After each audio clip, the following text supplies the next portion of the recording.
Yep. Hey, everybody. Good morning. Welcome to the studio. Welcome to the early morning pottery stream.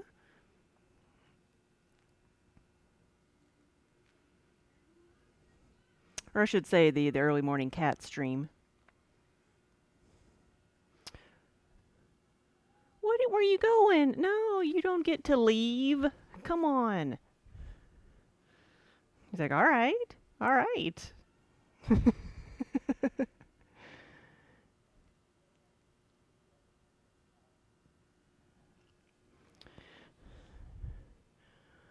How is everybody? Hey, Underground Lassa and Spark, Canuck.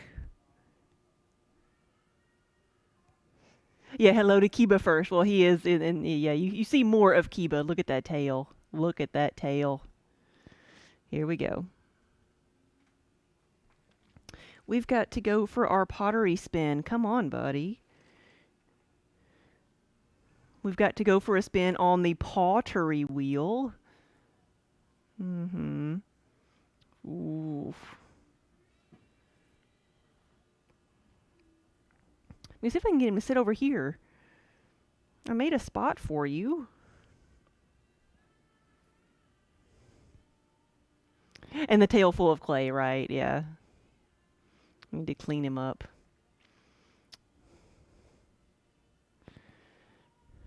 Thinking about just like stopping and putting him back on the wheel at 10 o'clock when we go on the front page so people can see him. But yeah, so the reason we are on so early this morning is because we are going to be on the front page at 10 o'clock our time. So in about 45 minutes.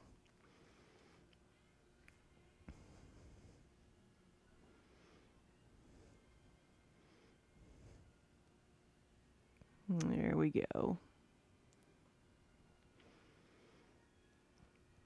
So I'm going to be throwing some mugs today. I'm going to be doing, I didn't get everything done yesterday that I wanted to. We've got some travel mugs here that I've covered up.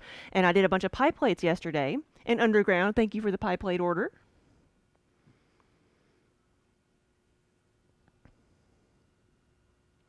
Ooh, that's a happy face. That's a happy face. And look, we got the bit cup working again.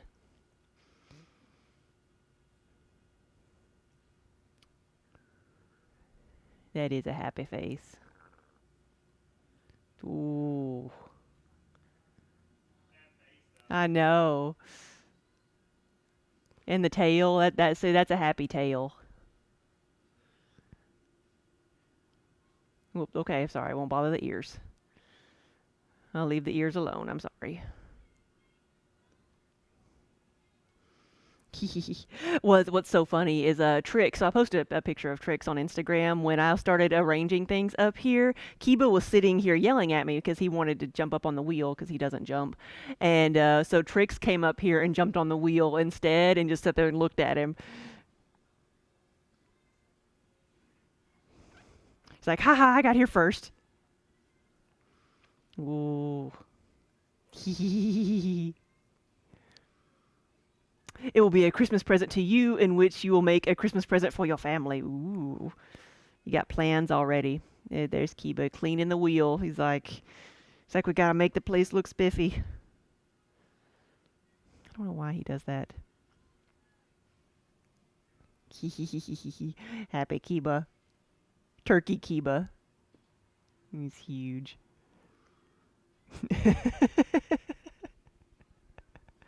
Oh my gosh, cat.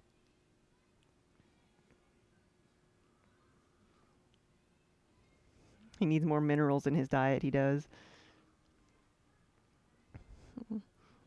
He's like, I need more chicken.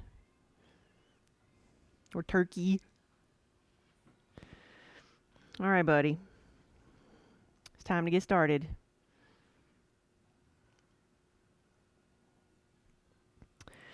I know you're comfy. Aw. No, you can't drink my drink. He did. He started trying to chomp on my straw. Look at him. Here he comes.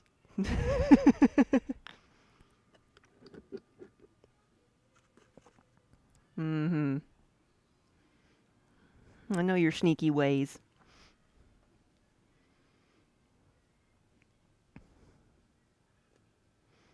Don't you want to stay here? Where everybody can see you? How'd you got clay all over your feet? I guess he was rubbing against the edge of the wheel here. Uh, Come on, buddy. Aw. Yeah, I don't think he's not about to starve to death, right?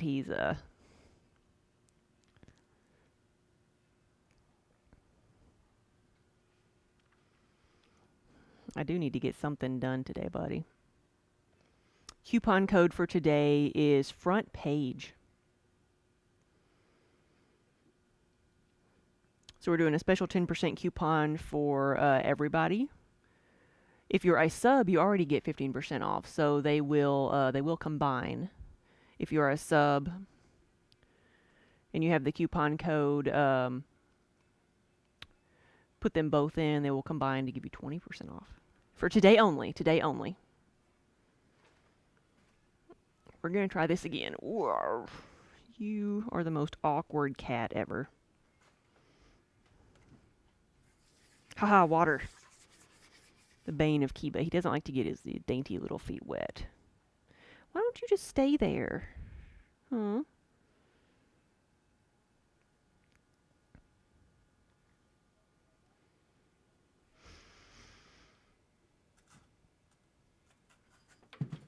Okay, good. He didn't knock anything down. Good, good, good. All right.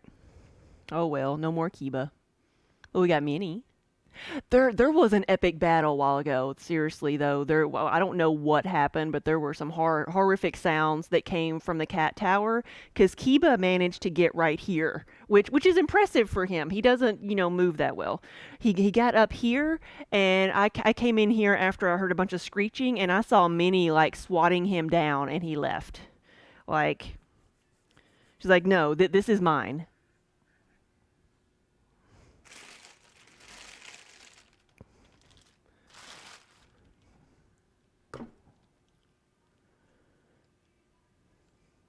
Right, Pink? Yeah, your mom's dog hates going outside when the grass is wet. Yes. Last week when we had so much rain, my parents said they had to take their dog outside with an umbrella because she wouldn't go outside. So I got stuff. Look at this. I've got a new metal rib of death. Look at that thing. Look at how pretty it is. My other one is not in horrible shape, but it's kind of it's pointed now instead of round because I've worn it down. So I got a new one. Something new to try to cut myself with. Oh, it can take fingers off. Yes, that's why we call it the metal rib of death. Before I go too far in here, let's do this.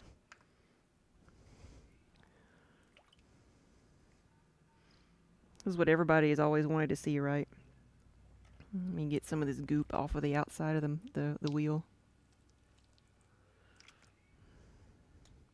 It's so much more satisfying when you get it off in great big chunks.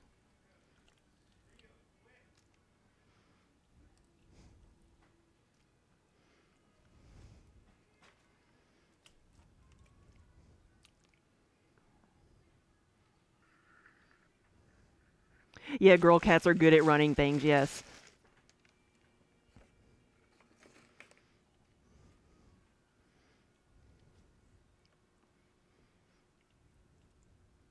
Trix is like that. Like Minnie, I would say, is mostly a pretty laid back cat, but Trix is the one. I guess you'd call her a queen. I'm learning terminologies instead of like a territorial tomcat. Like Trix gets really picky about things.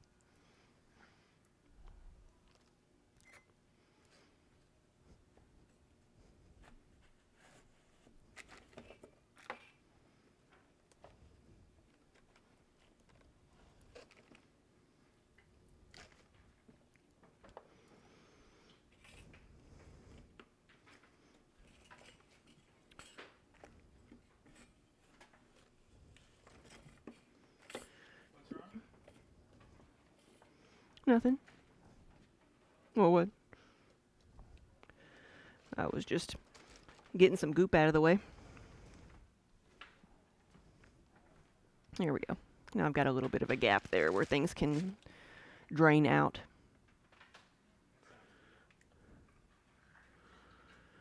You have an aversion to male cats. All your cats are always female.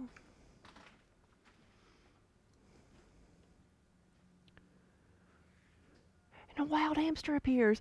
Trix and Minnie get along better now. Like they don't, there's not as much hissing. Like at first, Trix would just hiss at everybody because she was unhappy to be here. But they get along okay. They don't attack one another. They just kind of stay out of each other's way.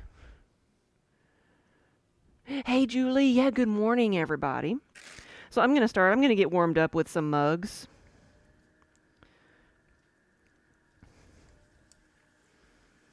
These are gonna be the 20 ounce mugs.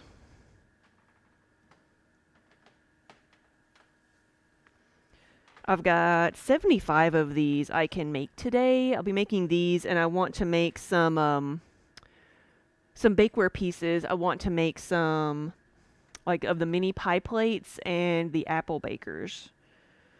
I'm gonna do start off with some mugs.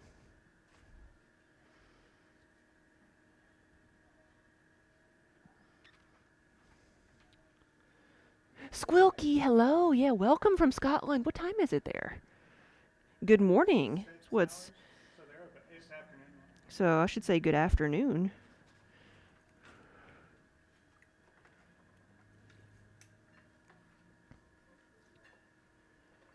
Ooh, yeah. If your cat has discovered that if you boop Gritty, who is another cat, she will make a horrible noise, and then the fur-nado happens. Ooh, that's a good one. Fur-nado. That's what happened this morning between Kiba and Minnie won because Minnie retains the cat tower. In the Game of Thrones, you either win or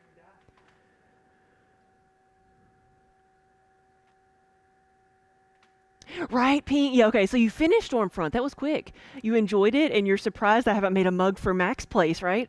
There's several things that I would want to do. Have you met Toot Toot yet? So that's a really odd question if you've never read the Dresden Files. I want to make a Pizza Express mug or like, So I need to do something with pizza related and fairies. The Zalord. There we go. Yes.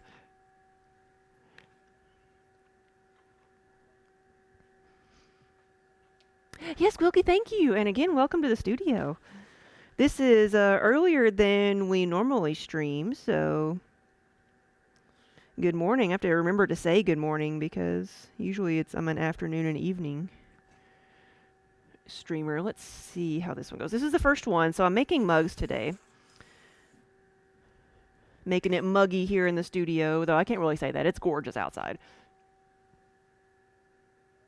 Polka never dies, right? With a T-Rex. I've got a pillow up here that says keep calm and ask Bob. Need things for Bob the Skull.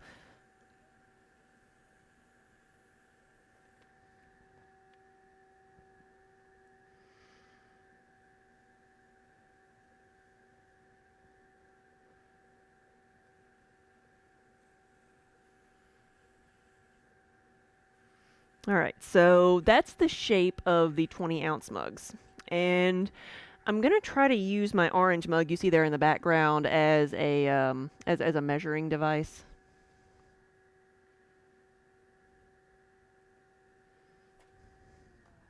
Breezy, yes. I think I know what your order is. I thought I shipped it. Yeah. Well, what's your question?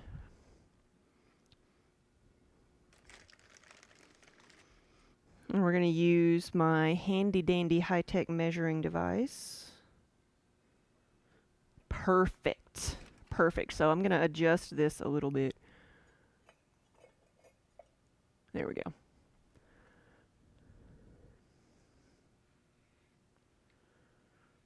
Polka never dies in the style of the Jurassic Park logo.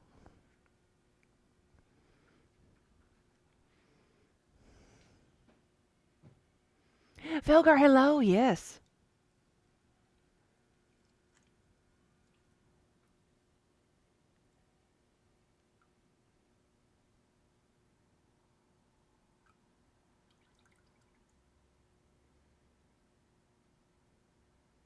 That is odd. Yeah, because that's what I was like. I remember shipping it out. Okay, I'll check on it.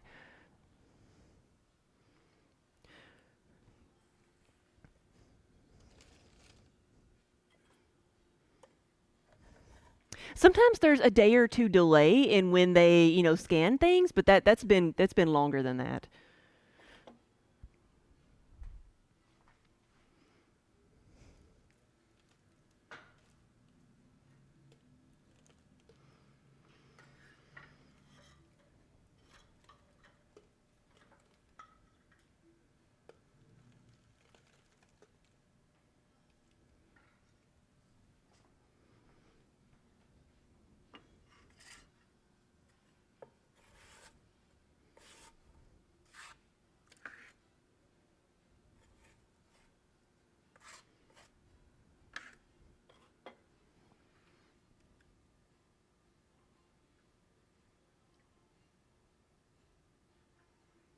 Hmm.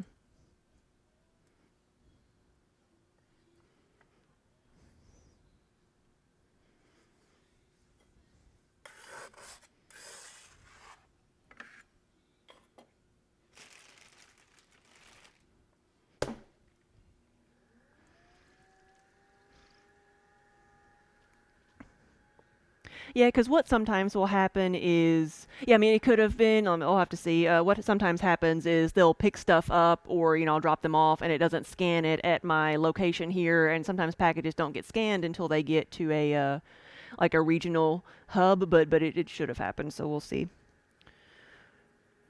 I will check on it here.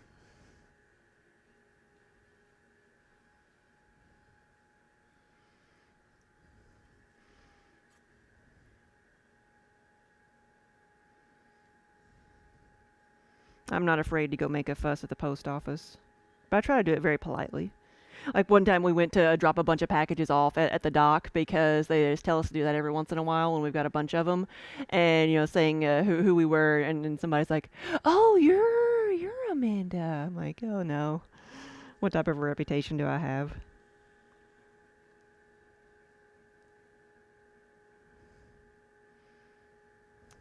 So I doubt they get too many people calling in all the time.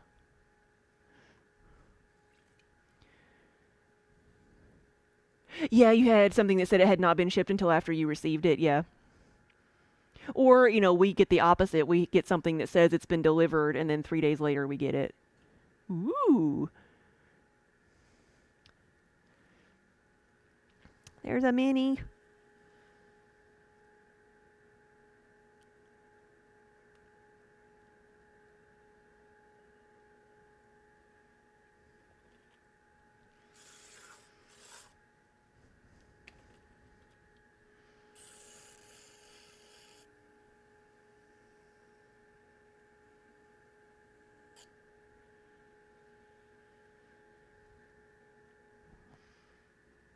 Oh, we'll make this a little bit taller.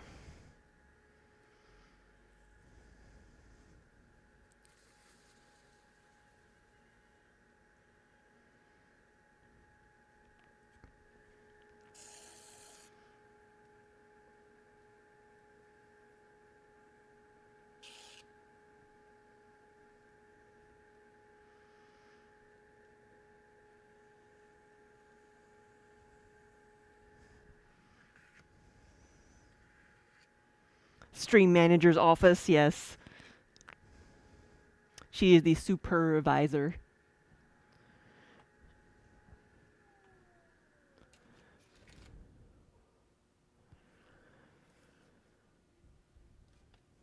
She was there the whole time. Well, I mean, she's been there the whole time since I've started today. Yeah. That was her territory she defended earlier.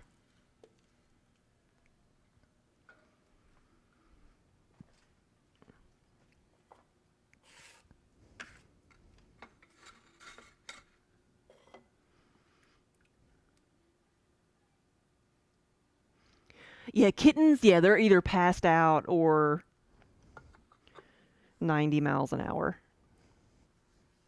Full, yeah, kittens are two speed, full throttle or comatose.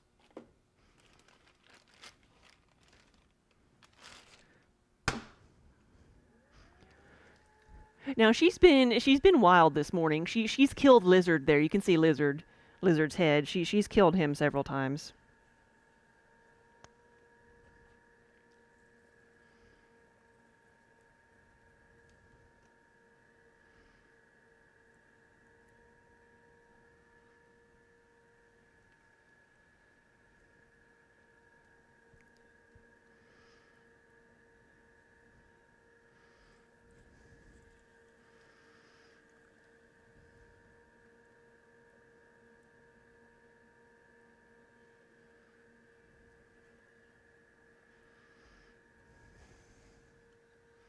They're made of liquids, yes.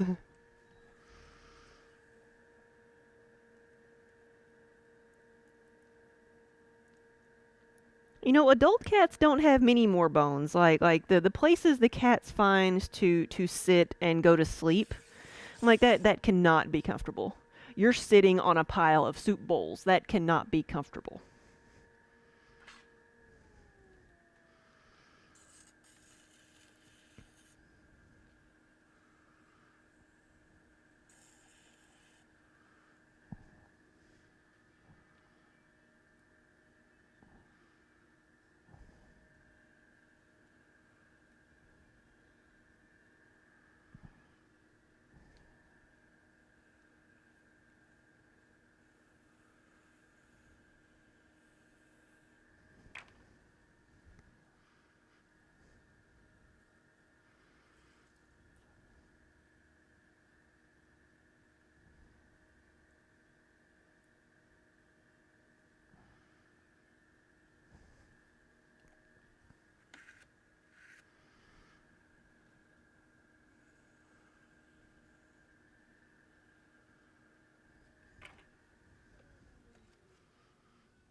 And y'all can't hear any music in here, can you?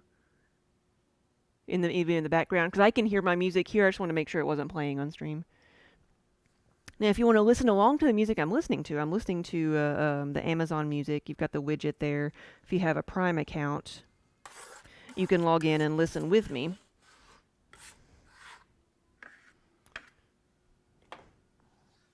But I feel like I see it being picked up by my mic a little bit.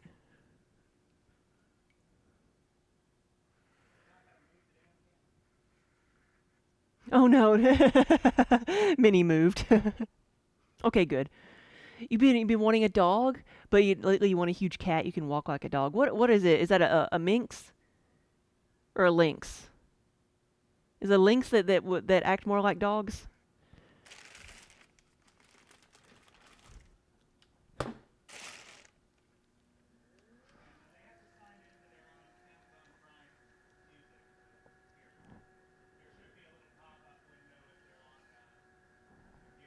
Right. No, I was seeing something being picked up by my mic, and I thought it was the music.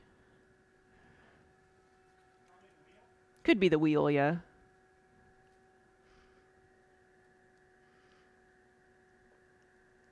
Because that happened when I was glazing because I was standing right next to the speaker, and so I wanted to make sure it wasn't being picked up.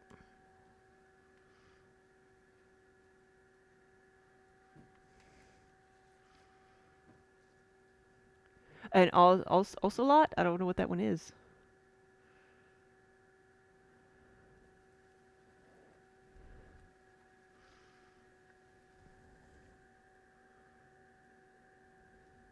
Hee hee, Colleen, we have half of an eye roll.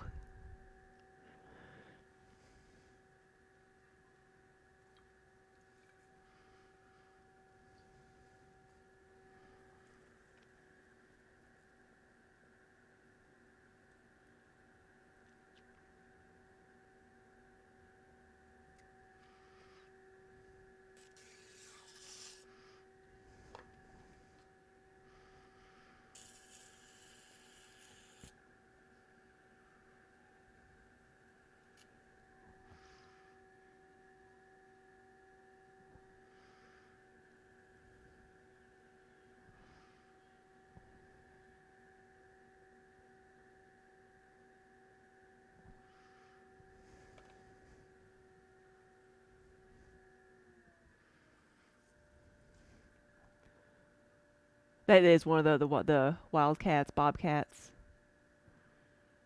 I've seen the bobcats. Actually, I don't know if you're allowed to own them anymore.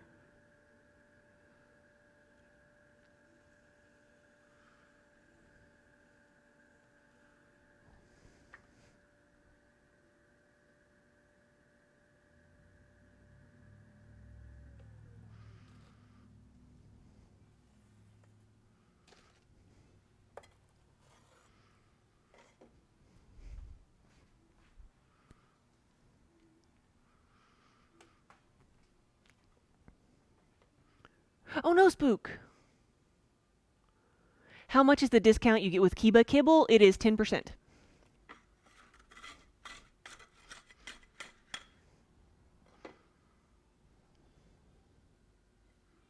And if you use that, again, with your sub discount, they will combine. Just like the coupon code we've got for today.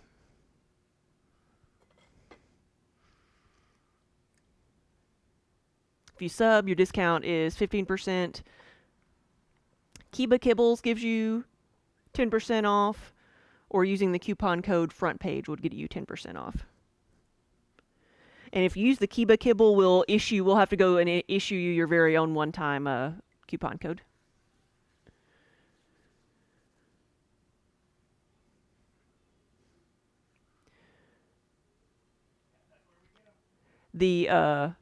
They were living in Greenwich Village, and the cat had its own room with a barred door. Wow.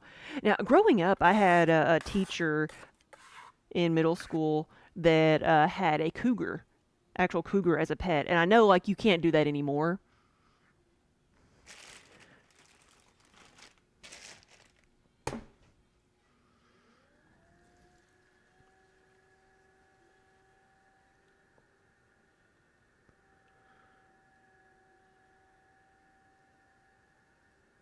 Ooh, you want to order your mug with your name with the unicorn head and the rainbow letters, but you're not sure what the main mug color should be. Unicorn farts, maybe?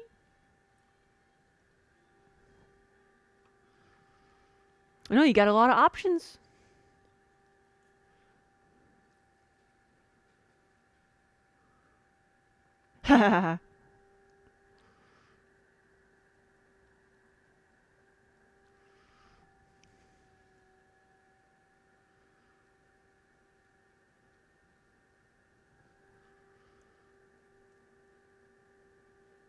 Yeah, wild animals make bad pets, especially ones that are big enough to eat you.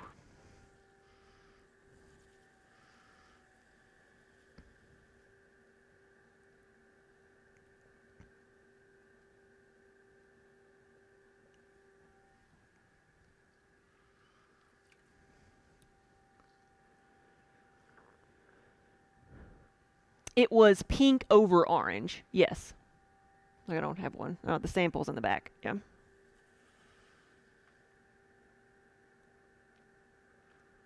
And you could also go pink over the yellow. You know, something like that if you wanted one a little bit different.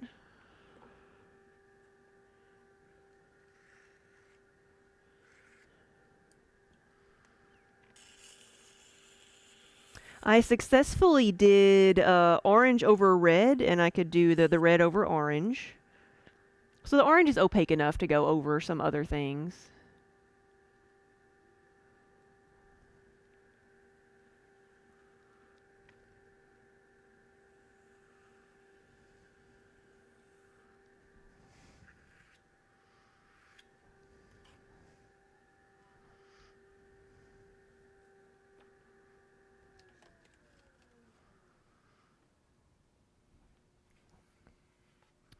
At the zoo you worked at, they would take like the cheetahs for walks. Really? I'd love to have a What cheetah. what's your job? I walk the large cats. I'm a cheetah walker. So basically, they're a thundercat hoe. They're he says so. They're a thundercat hoe.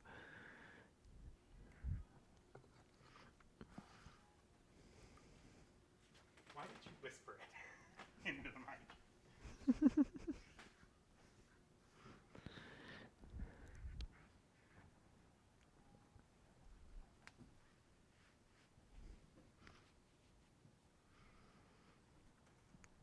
If I need to adjust that, let me know. I just clean my hands off slightly. So here's the pink over the yellow. And it can be made thicker than that, but that's the pink over yellow. Hee hee, there she is.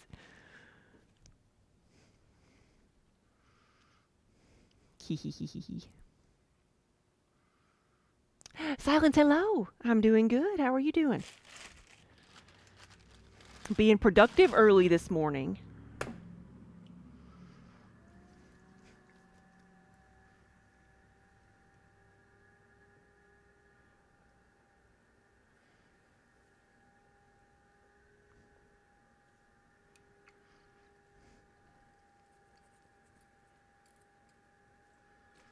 So the reason that we are on this early, because it's not our normal time, is because we were offered a spot on the front page at 10 o'clock. So in about 15 minutes, we're going to be on the front page. So we, hopefully we'll have a lot of new people in chat. But we'll see. So we said yes to that, and so we're put up an extra camera so we can show cats. I brought Minnie's cat tower back here.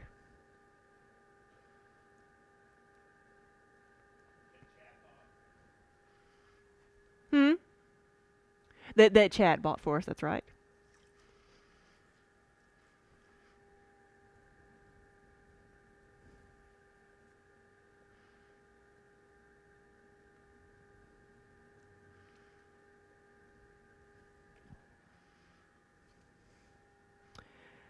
You know what? I think it might be the first time on the front page. I think I was on the front page of the creative section one time, but I guess this is just the front page of Twitter. Was it the main front page? Okay. Like the when I yeah, it's been almost 5 years. It was like right, as I was getting started. Me, so yeah. So how long have you been following then? So we can tell this exactly. And good morning.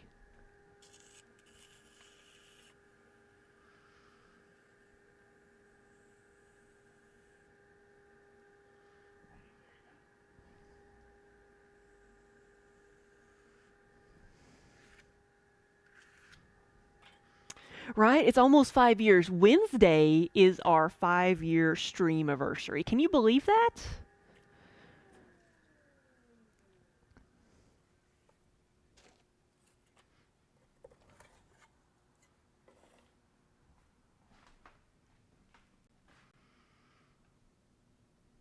I'm going to move this back over here close to me. I had moved it away because Trix was up here and she was thinking really hard about jumping onto all my things here and squishing them. So I moved it out of jumping range.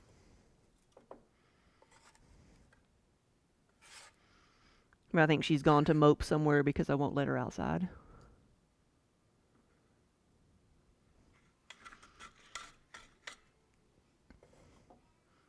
You know what? That would be right. Yeah, because I remember that because my very first glazing stream was stuff for the open house. I remember that now.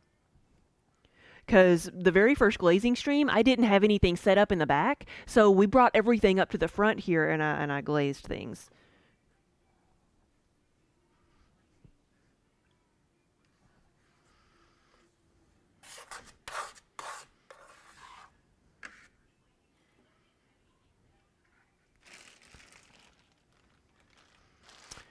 4 years, 11 months, 26 days, and 23 hours is the exact amount of time I've been streaming.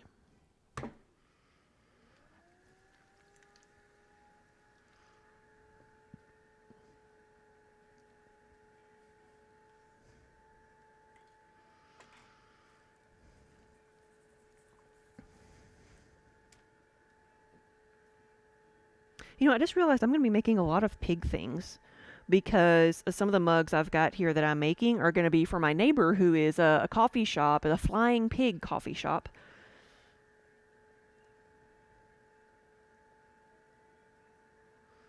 And then I've got another business that is a barbecue place where their logo is a pig butt, literally. So There's going to be a lot of piggy things in the next little bit.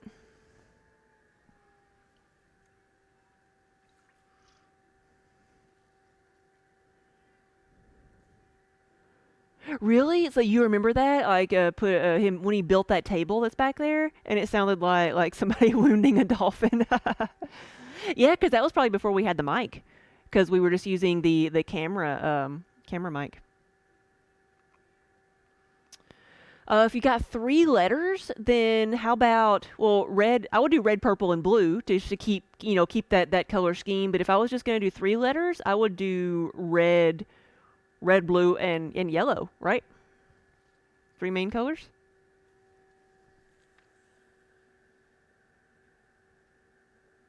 Primary colors.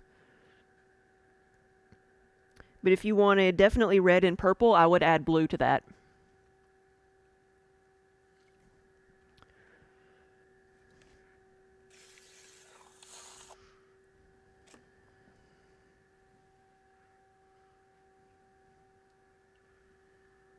Right? Yeah, that's right. You were using Shane the Pain. And that's you actually have two, like you can see it right back here. Where are we going? You see the cat head back there? That's you ninja'd two names on the Muddy Buddy Wall of Fame. That's we made little tiles way back then for our very first subs. And so Shane the Pain's name is on there, and then Crazy Girl Emmy too.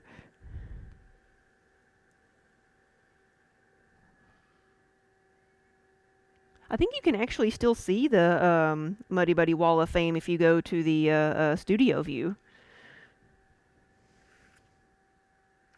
Yes, yellow will show up. It showed up on Kira's mug. But it is lighter, so if you want something else, like I would, if you want purple, I would go red, purple, and blue. There won't be as much contrast between the purple and the blue, but yeah, I mean, yellow will show up. It just won't be, there won't be as much contrast. The bread baker is going to be roughly 6 inches wide, maybe a little bit wider than that. Because I started, the base is definitely like around 6 inches because I make it as wide as the tiles here, and then it's a little bit further open, but I'd say at the very least it's 6 inches wide. No lid, no lid.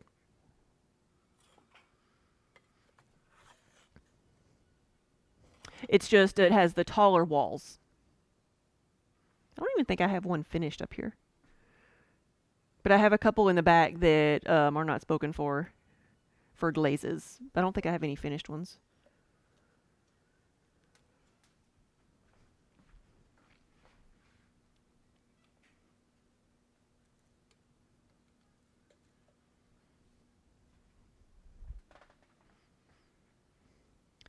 Think of them as they're like a similar volume to like the yarn bowls, but maybe a little bit more. So they would hold like I'd say 4 to 5 cups.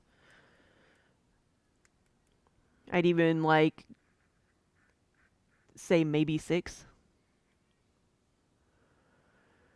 I don't know. I don't know. Like I made some samples that I need to fire and see how well they actually stay together.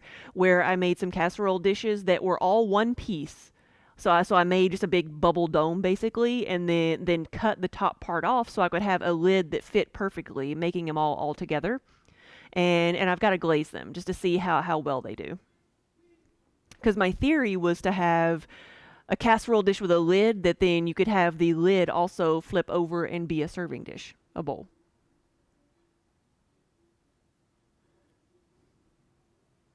Whoa, you fried and decorated like 400 donuts.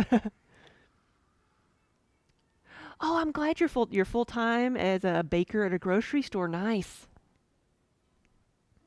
Did you also move? Maybe I'm getting you confused with someone else, but I feel like at one point you were moving. Okay, good. I was remembering correctly.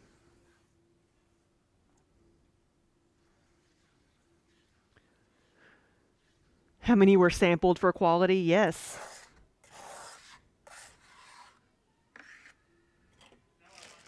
Yeah, now you want donuts.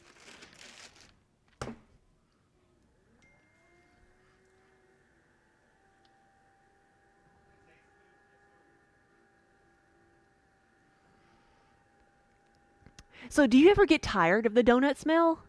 Like, I think that's such a good smell, bread baking smell, but do you get tired of it? Or you just get sick of donuts?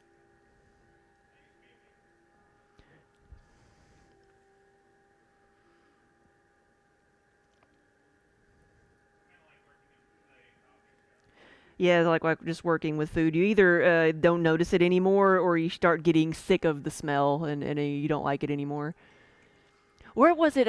Actually, you just drove down there last week, didn't you? You drove next to the Hawaiian roll plant in Georgia. It's like the it's like there are much worse things, industrial places you could be next to, like the Hawaiian bread rolls. Being able to smell that all day, that's nice.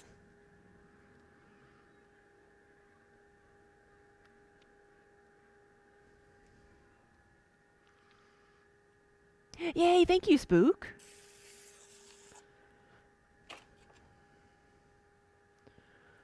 You think you could eat glazed donuts every day?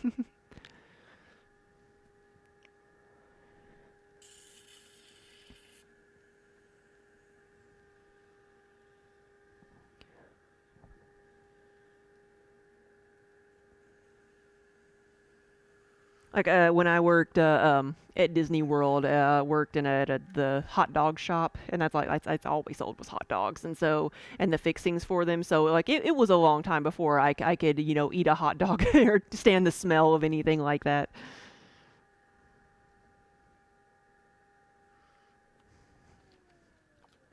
Bacon and donuts? Yeah, it's salty sweet.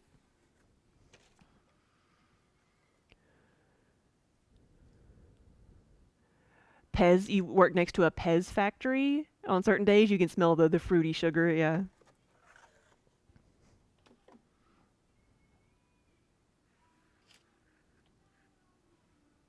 There's a Smithfield meat plant a few blocks down. It smells like bacon. Yes. I grew up next to a country ham processing. And so on, every week when there are, certain times when they would be smoking the hams, like it smells like home. Like a smoked ham smells like home because that's the smell I had. It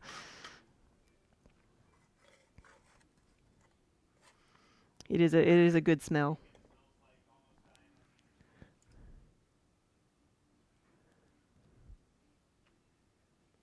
There's a pork processing plant. Yeah.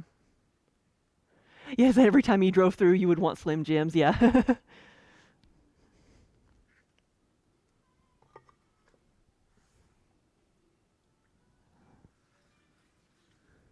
Oh, the entire town smells like hops. Yeah, that's not. I guess it depends on who you are if that's a good one or not, good smell or not. Not everybody would like that smell.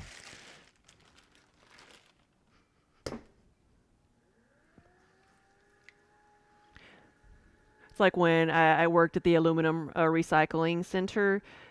That 90% of what they recycled was beer cans, right, or soda cans, but mostly beer cans. And so they, when it would rain, it smelled horrific. But some people would come through there and be like, "Oh, it smells like a brewery in here. It smells so good." And I'm like, "Whew."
Get this out of here. Just trying to get some of the water out of here.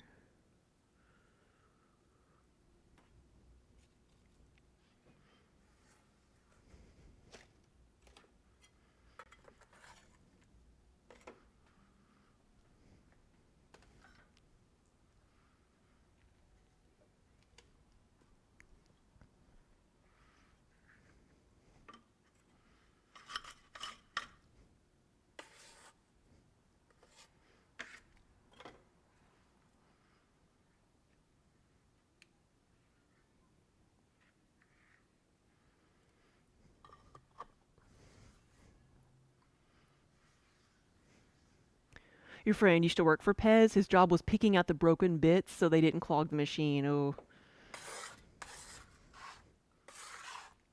Like Lucy at the candy factory. And Daniel's like, I'd be so fat working in a Pez factory.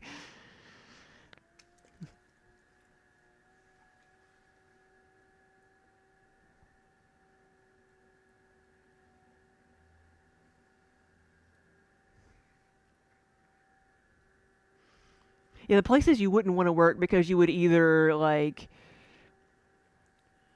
gain 30 pounds or else you would end up hating whatever it was you used to love. It's like you wonder if people who work at a Hershey Kiss factory like hate chocolate.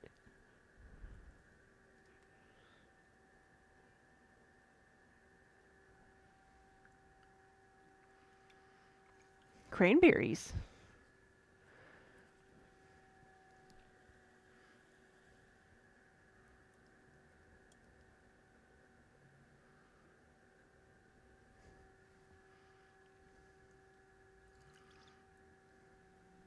Eka Covert, hello. Yeah, welcome to the studio, everybody, and good morning. I'm working on some mugs today. These are my 20-ounce mugs that I'm making out of 1 pound of clay.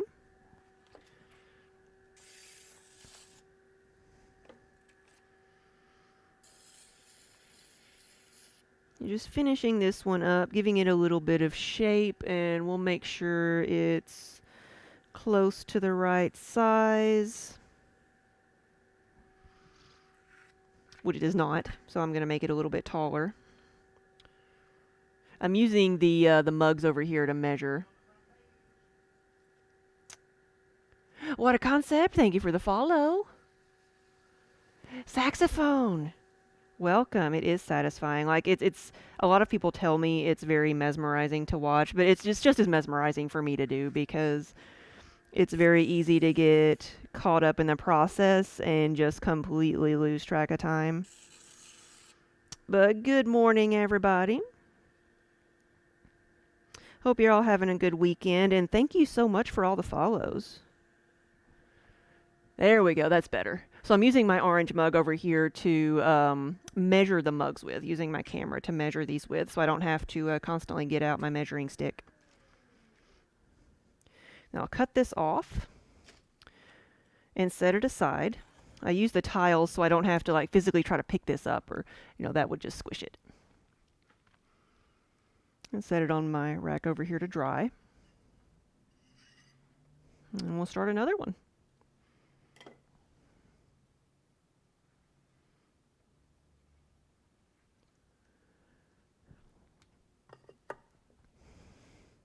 I just noticed the viewer count too. Wow. Gonna make me a bit nervous. But yeah, good morning, everybody.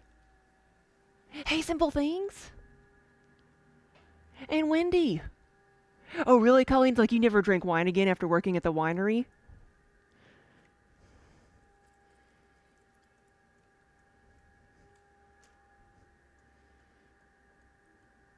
It's like I wondered if you work around like certain types of food for long enough, you just get sick of them. All right, so this is, like I said, 1 pound of clay. I'm making my mugs. These are the 20-ounce mugs that you can see on the website. Actually, it's just like the orange mug that I've got over here that I'm using to measure.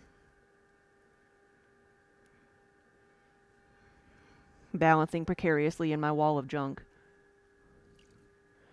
Buccaneer, hello. Emmy, thank you for the resub. Yeah, guys, and for today only, because we were on the front page, we have a coupon code you can see there that is front page that will give you 10% off of anything on our website. We have some pieces on the in-stock section, and like with these mugs, you can customize whatever you want on the mugs with text or graphics. So if you're thinking about Christmas presents, you still got time to get some in.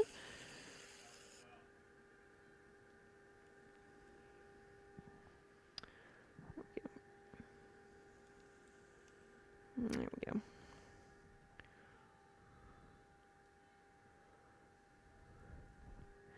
Hey, Pong. Welcome, welcome, everybody. I've got several of these mugs I'm going to be making because a lot of these are orders. But I want to make some bakeware too. Right? Where else can you see a pot dealer on Twitch, right? Official pot dealer of Twitch.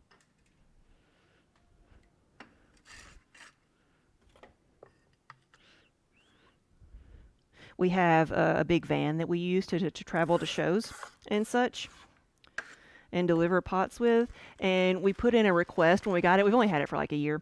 And for a custom license plate that says pot dealer, POTDLR, but they haven't approved it yet. It's been like a year and a half. We thought that'd be the best license plate ever.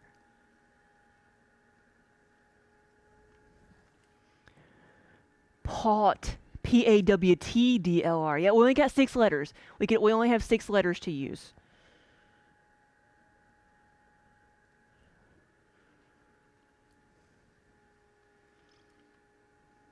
Quick St. Pat, thank you for the sub. Welcome, everybody. Yeah, thank you to all the new subs, and thank you for all the new follows. Welcome to the studio, everybody. Say, bud, hello. Potter. We should. Pottery. We should do that. Because our business name is Pauley Studios, Pawley, because that's our last name. I'm Amanda Pauley of Pauley Studios. We are Play in the Mud here on Twitch. So welcome, everybody. I'm working on making some mugs today. These are my 20-ounce mugs, which means they're going to hold 20 ounces when they're done.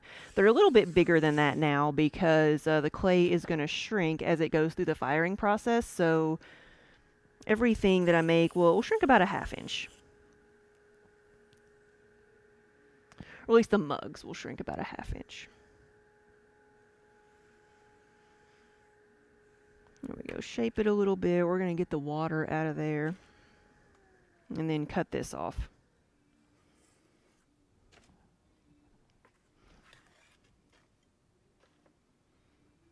Hey, Sky said, make it look easy.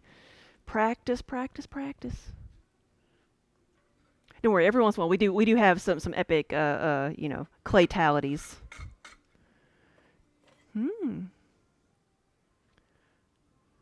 it's pretty relaxing just watching, isn't it? Like, it's relaxing to do too. I think that's why I like it so much. Like, some people that get into this, or they get into any craft, they don't want to do the same thing over and over again, right? Hype Train, what? Hype Train, most relaxing channel on Twitch with cats.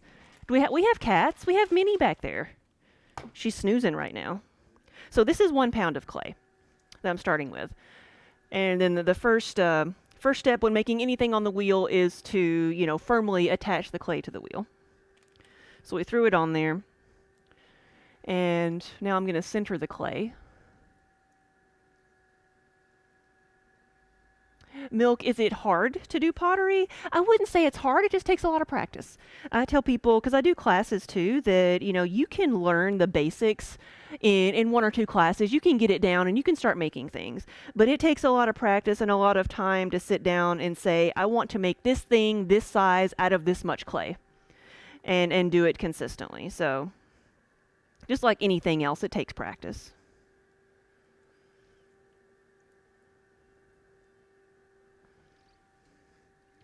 Do I ever feel like and guys, I'm answering questions as I see them. If I miss it, please post it again because we got a chat rolling through pretty fast. Do I ever have like carpal tunnel or anything? I have been very fortunate that I don't have the wrist and joint problems that some people have because when you're crafting that's a common injury, right? Like carpal tunnel. But one of the things, starting off, I worked with another full-time potter before I went out on my own, and he taught me techniques that really helped prevent some of the carpal tunnel injuries, like more safer work practices. And that's what I do when I'm centering the clay.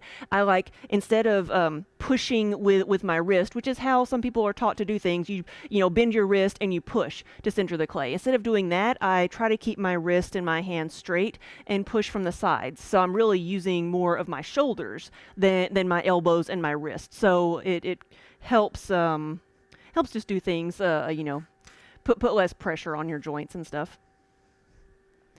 Sarah, hello. I know it's exciting, isn't it? Ron, hey. I've got a few things here for you.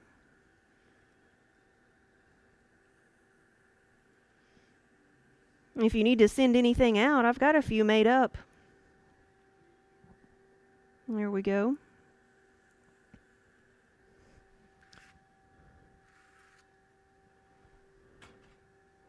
Kemp said it's good that I mentioned the mechanics of crafts. You read a neat little like blurb about that from drawing artists on how they learned many techniques, but not that, and suffered for it. Yeah, it's not kind of like selling things. It's not something you're going to learn at school. If you take a class and go to school for anything like this, they tell you more of the how to do things and to get started, but they don't tell you as much about how to like the business side of it or how to do things safely. Because that's one thing that when I was working with another full-time potter, he basically told me like, I want to, if you want to listen to me, I will show you how to do this, how to like relearn how to throw in a safer way. And I listened to him because I didn't want carpal tunnel, and I thought this guy knows what he's doing, so I'll listen to him. But I'll show you how I throw some of the different techniques that people have used before. But then we had somebody that wanted to see some of the Cat Gang mugs. So we do mugs for different streamers. This is, if anybody's familiar with Dex Bonus, this is one of the Cat Gang mugs that I do. This is the purple glaze. I know it looks kind of blue on screen, but I promise it's purple. If you want to see some of what some of the colors look like, you can go to the website. We have a color chart that shows better pictures with better lighting, but this is one of Dex Bonus's Cat Gang mugs. Dodger mugs. And then we also do, this is the Arizona Sunrise. That was the Hocus Pocus glaze. This is the Arizona Sunrise, another purplish pink one. This is a T-Rex mug, if anybody's familiar with T-Rex, with Sam. So this is one of the mugs we make, and we do all the decorating. So the mugs, we met him at TwitchCon last year, and all of the mugs that we make, when we decorate them, when we customize them, we use rubber stamps. And I think I had one of his rubber stamps here. Maybe I didn't. But they are all like this, and we make these here in-house as well. So we can customize anything. And then so we press that into the clay, and then it leaves an impression. We either fill it with glaze or let it kind of pop out.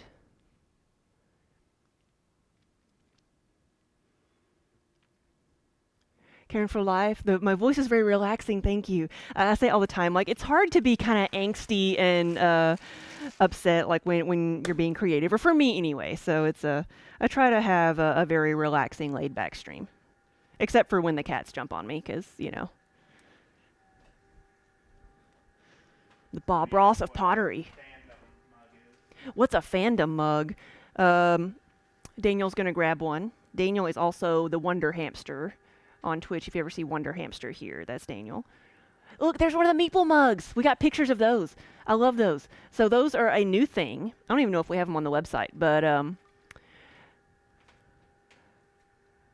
we put the glaze on the medallion so you can use a dry erase marker to write names on them. So this is actually one of the new tankards that we're making. This is a 32-ounce mug.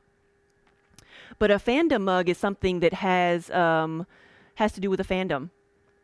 So we do Star Wars, we do geeky things, we do Lord of the Rings, Sherlock Holmes, what all kinds of things. There's one behind there. No, you can't see it. It says Talk Nerdy. Sciency things. It said nerdy things, gaming, I'm Harry. Harry Potter things. Hype train. What? We got a level 1 hype train. Oh, did it reset? It did. Thank you guys so much. Streaming mugs. We have the F off I'm streaming mugs. We took those to TwitchCon last year, actually. Sold well. Yeah. Talk nerdy to me. You've got one of those right there. Yep, talk nerdy to me. So yeah, the fandom mugs are things that relate to a fandom, whether it be a mashup with something else. We do a lot of fiber related, so that's why we have the separating categories. We do a lot because I got started by making yarn bowls and knitting accessories. So we go to a lot of knitting conventions, or we did, before in the before times we did.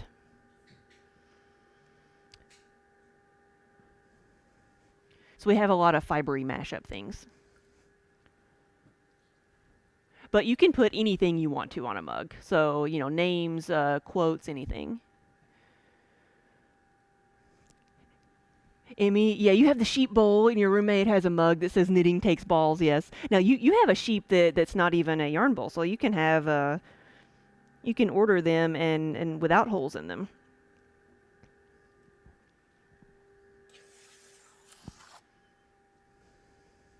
Life, it's just me and Daniel here. It's just the two of us.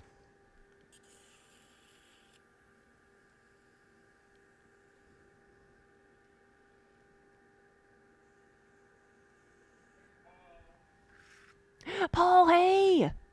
Good morning.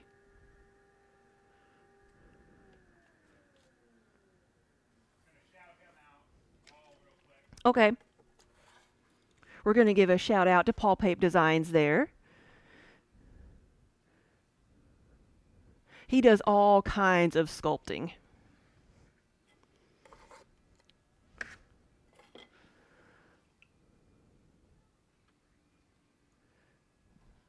Deca Bear, hello. Wendy say, where are the kitties today? So there's one like right there. She's sleeping. It's nap time. Still kind of early for them.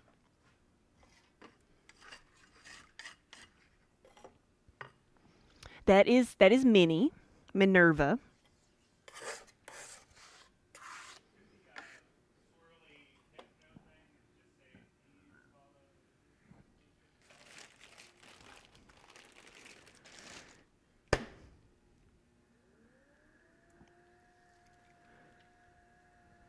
Kiba's rotundness was on the wheel when the stream started. Yes.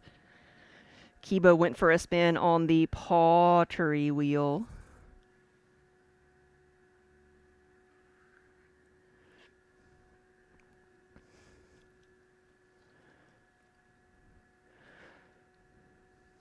What's the little base called that I'm throwing the clump onto? This is a tile. The term I would use is the bat. The bat is a surface that you throw on that you can then remove from the wheel without having to physically pick up the piece.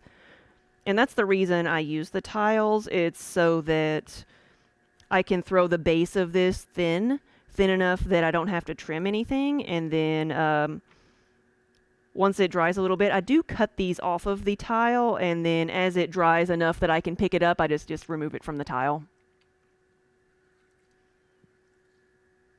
You like to make it so, Star Trek mug. Whoa, Kiba's mouth is full. Look at that. Look at all the bits in Kiba's mouth. So yeah, Kiba is a real cat. He is the model of our bit cup.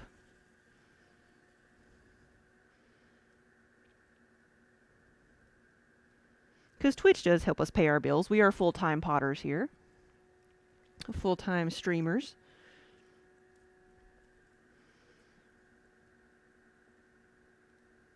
So thank you guys for always supporting the studio. We have Oh, Crit! Oh, you went to TwitchCon last year. Did you see us at the Artist Alley?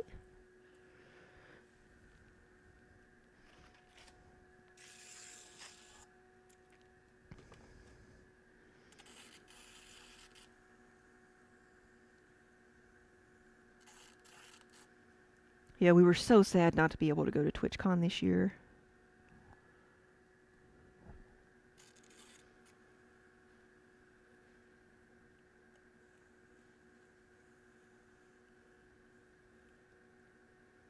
And if I miss a question, please don't hesitate to repost it because things are moving kind of fast, and sometimes I have to focus on what I'm doing. If I spin faster, can I finish faster? Usually, the wheel will go faster as I'm starting, and the taller the piece gets or the wider it gets, the slower I need to go so that everything doesn't end up like going everywhere, right? Just for the stability of the piece. I think someone asked about like the percentage of time for like throwing versus assembling versus glazing and stuff. And I have about 15 to 20 minutes of time in each piece. It takes, it takes what, 2 minutes to throw the piece. It'll take a couple of minutes to, for like one handle, make a handle, attach the piece, and then you go through, there's a few minutes in prepping a piece for a glaze, glazing it, and then firing. But I do everything in large batches because I can fit, up to, 100, 200 pieces in one of my kilns. So I don't just do one piece at a time. The entire process, start to finish, takes about 2 weeks of just time and a lot of that is waiting for things to dry and just time in the kiln heating up and cooling down.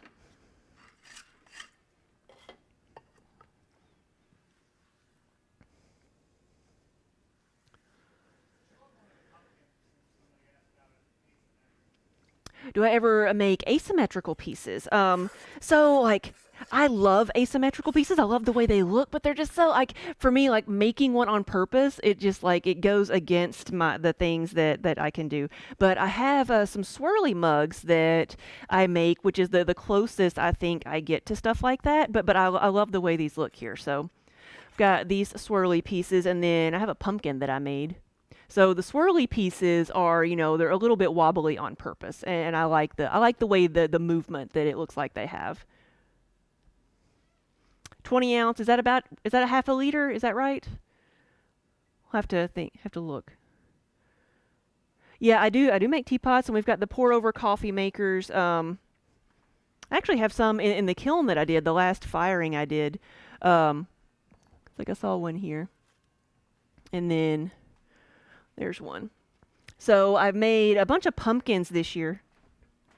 Here's one of the pour over coffee makers. It's got a hole in the bottom, and then it fits on the 10 ounce and the 20 ounce mugs. So we measure that so it'll fit on both of the mugs. And then here is, it's not very asymmetrical, is it? It's still pretty symmetrical, but it's a pumpkin that's not just something that's purely round. Polyester Kid, hey, good morning.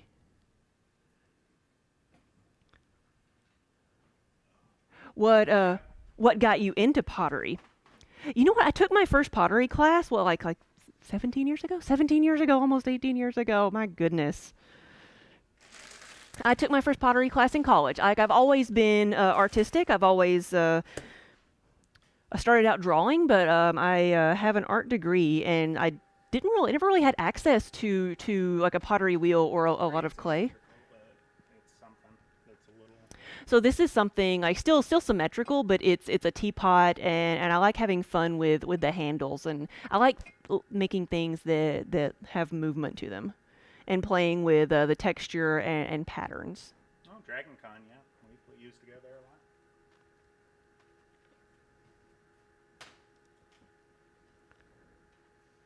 And since we've got a couple of viewers, Yeah, you've been what do you to think about this thing? yeah. We used to go to Dragon Con all the time, but I actually enjoyed Gen Con more. What is See what this? they think about.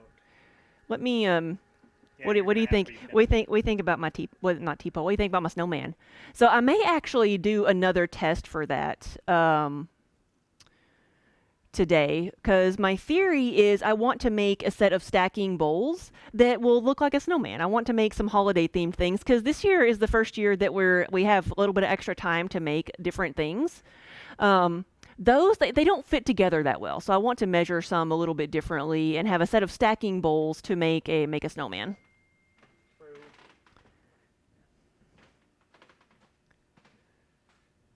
Boys, Mom, thank you for the cheer. I think I see it there in Kiba's mouth.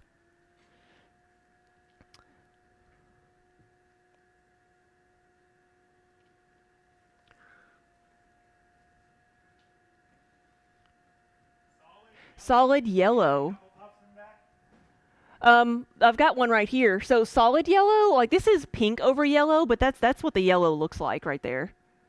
So that's the yellow. It's not a super bright, like it's not like an annoying yellow. It's kind of a buttery yellow. So would sweet pea work with yellow in place of green? No, the green over the purple is what makes that blue. So I have to have that green there.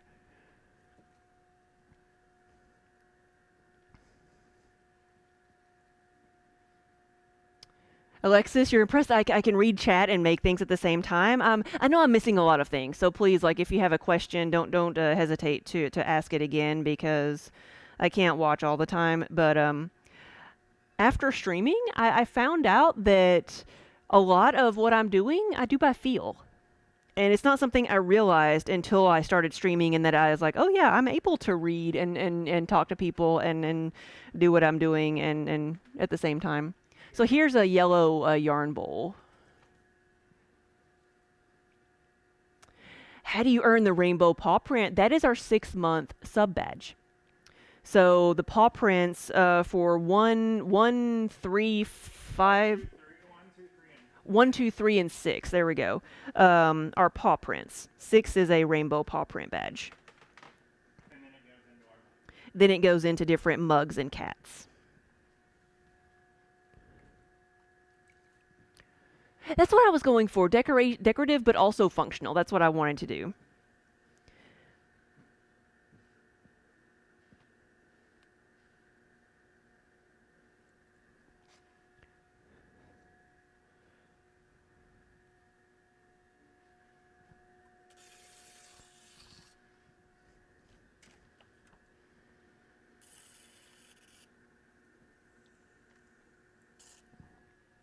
Yeah, that's too short. It's way too short.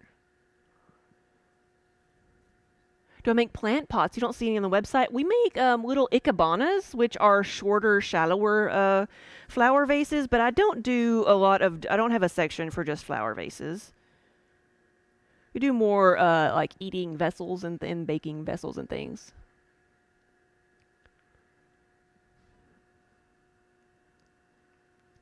You thought pot was a drug? Well, this can be addictive, right? So I tell people when they start taking a class for the first time, I'm like, be warned, it is addictive. You want to make all the things once you get started. And that's one of the great things about pottery is like it's clay is a medium, but you can do so many different things with it. You don't have to do just functional things, just wheel thrown. There's so many different techniques to play with. This is just my favorite thing to do.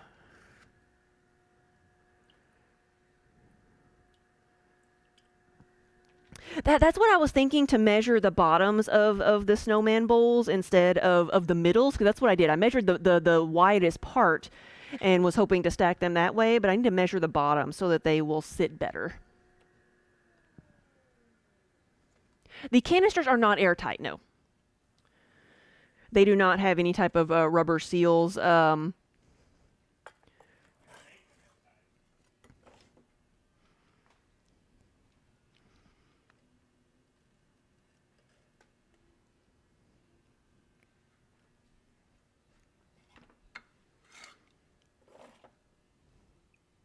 The best way to make something like that airtight would be, like the old-fashioned way is to use a piece of cheesecloth or something to put.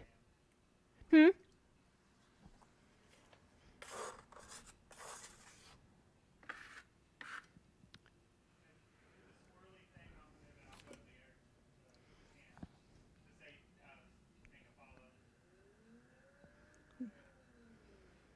There you go. People say it's hypnotizing.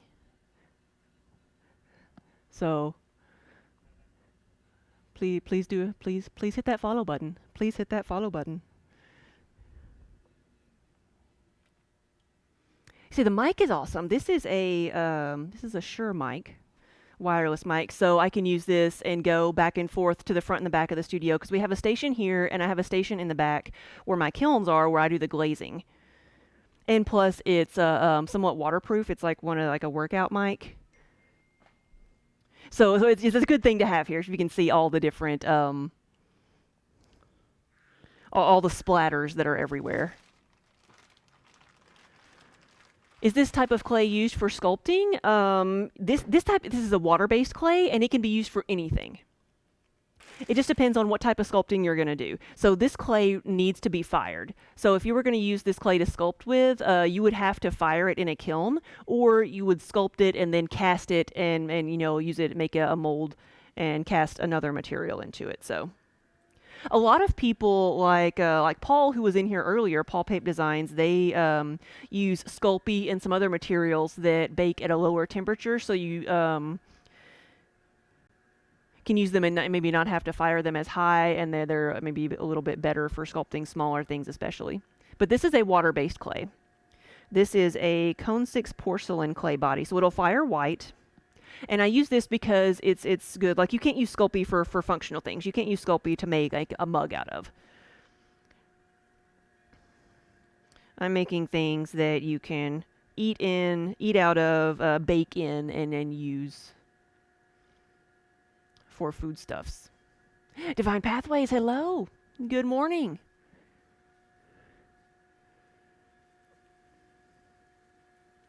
Do I ever clean the wheel? No. Is my wheel, and I don't have to clean it if I don't want to.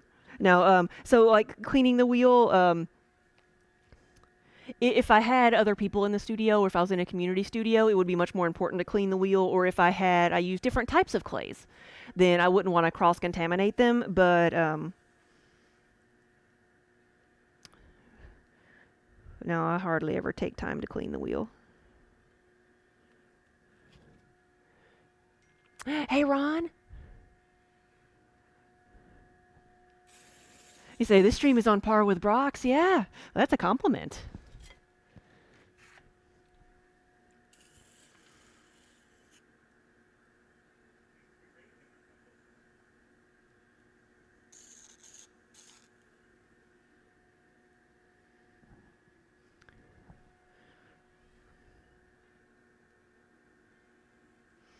Give this a little bit of shape here.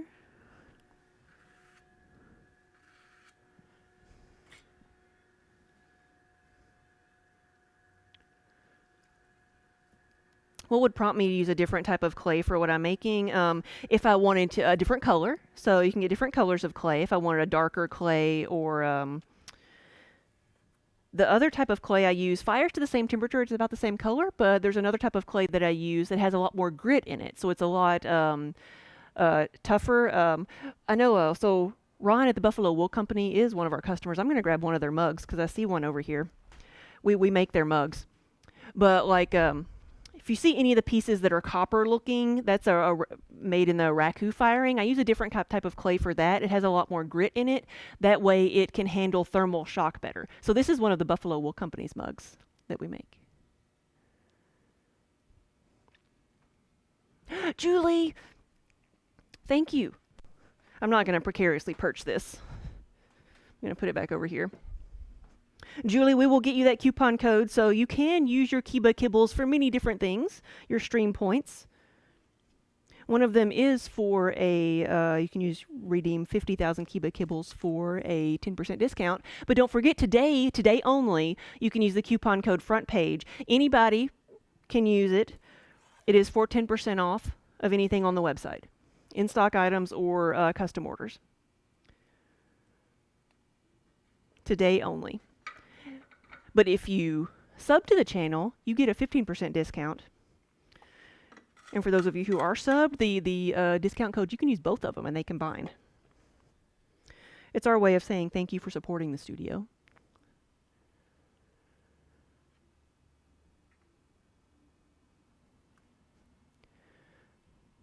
Oh, yeah, Self-Esteem Machine saw me last night. And you logged in and they were hosting me today, Kemp, and that's how you found us? Thank you. Yeah, welcome everybody.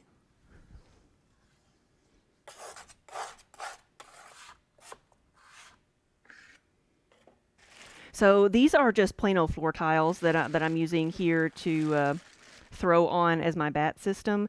I've got 1 pound of clay. First step when doing anything on the wheel is placing the clay firmly on the wheel, making sure it doesn't go everywhere. So I'm from Tennessee and we are in southern Kentucky right now. So, like, believe it or not, the accents are drastically different. But so mine is a West Tennessee accent. But we are in southern Kentucky right now, just north of Nashville, Tennessee. We're in a very small town. We like to say we've got like double the followers on Twitch than we have people in our town. So people don't usually know where we are.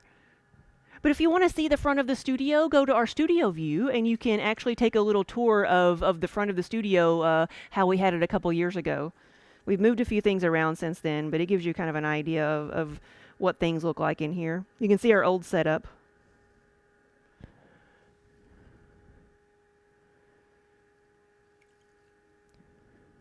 Do we ship worldwide? Yes, we ship all over the world.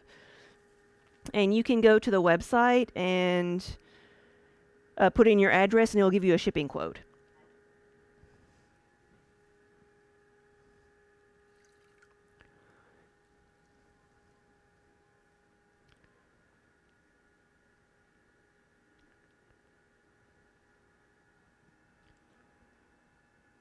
Yeah, no, we just got a order from Norway, actually. Sid, thank you for the resub. Yeah, and good morning.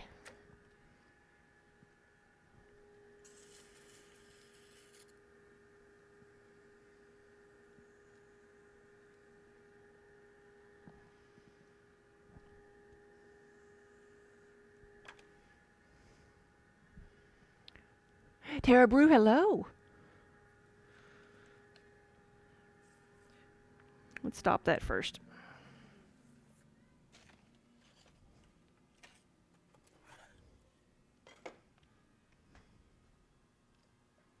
I'm going to continue making some mugs. We'll do our first hour mugs, and then I'll switch over to making some of the bakeware.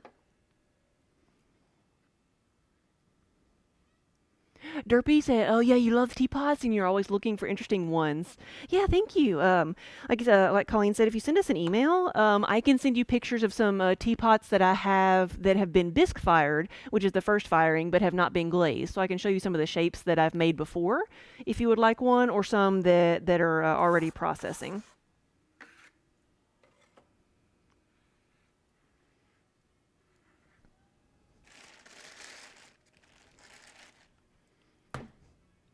Colleen is the best mod ever.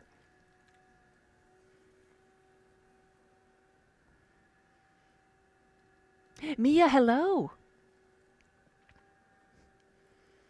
Good morning, everybody, and welcome to the studio. I'm working on some mugs this morning.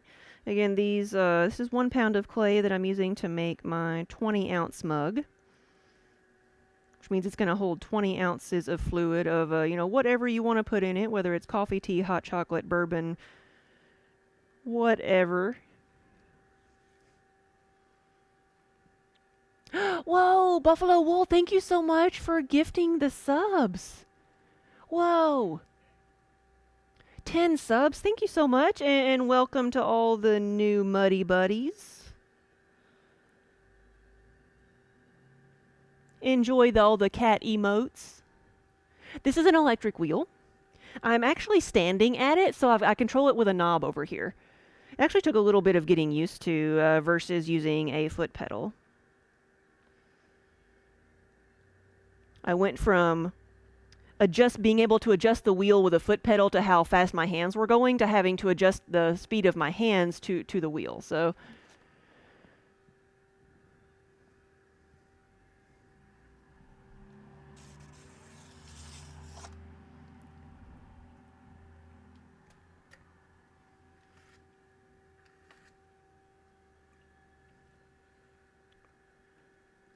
and Nirvanist, hello.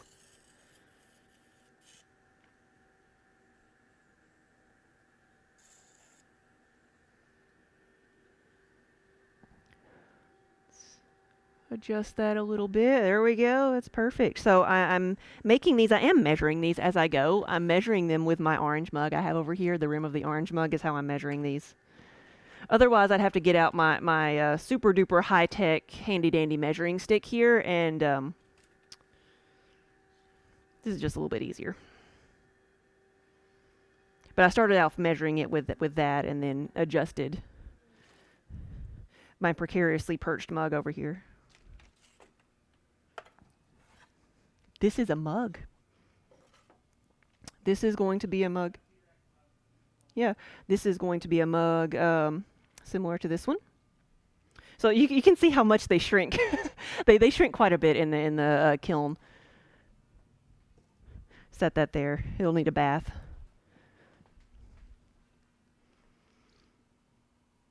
Yeah, they shrink about a half inch. The clay technically has a 12% shrinkage. Since this is, I'm not gonna move it.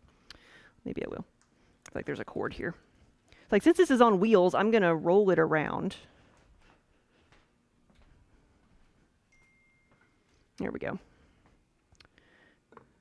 But yeah, so this is what the mug will look like. A 20-ounce mug. It'll get a handle, and it'll get whatever decoration. You can order them plain, but you can also customize them. This is one of the Cat Gang mugs that we make for Dodger, for Dex Bonus.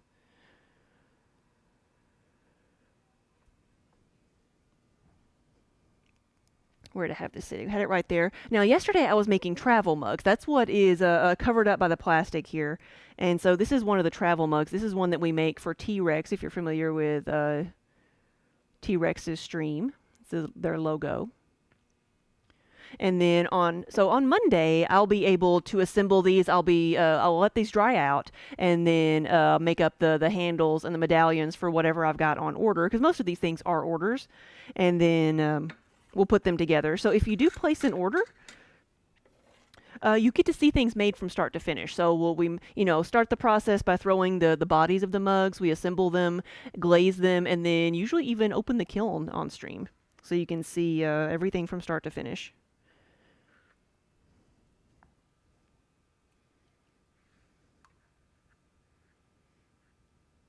So how do I paint them? We glaze them. So we fire things once, and then add the glaze. And most of the things that I glaze, I do by dipping pieces in different colors. Like this one, again. It's dipped in purple once and then black on the rim. And I let it get drippy. So, because I like the look of that. I like the look of the different drips and how they blend with the mugs. Meanie, hello. Good morning.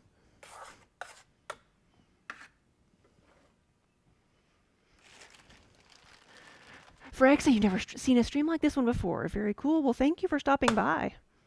Yeah, Wednesday is actually going to be our 5-year stream anniversary.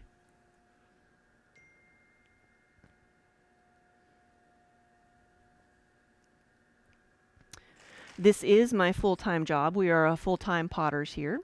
You can see everything we make on our website at paulystudios.com. You can hit the shop command that will take you there. So while I'm working here in the studio, we stream the process, kind of share the process with everyone.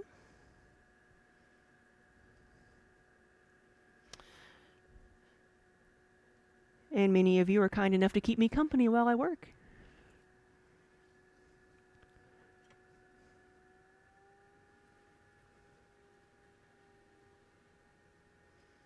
Dentist, how has business been for the past few months?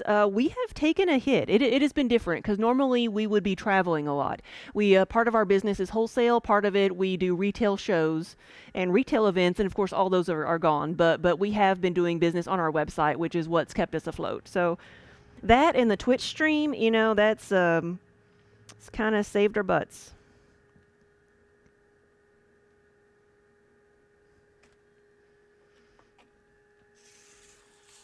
Which is one reason we do discount codes for our subs. And today only we have the front page discount, which is the front page. Go on our website, enter front page after putting things in your shopping cart, and you'll get 10% off.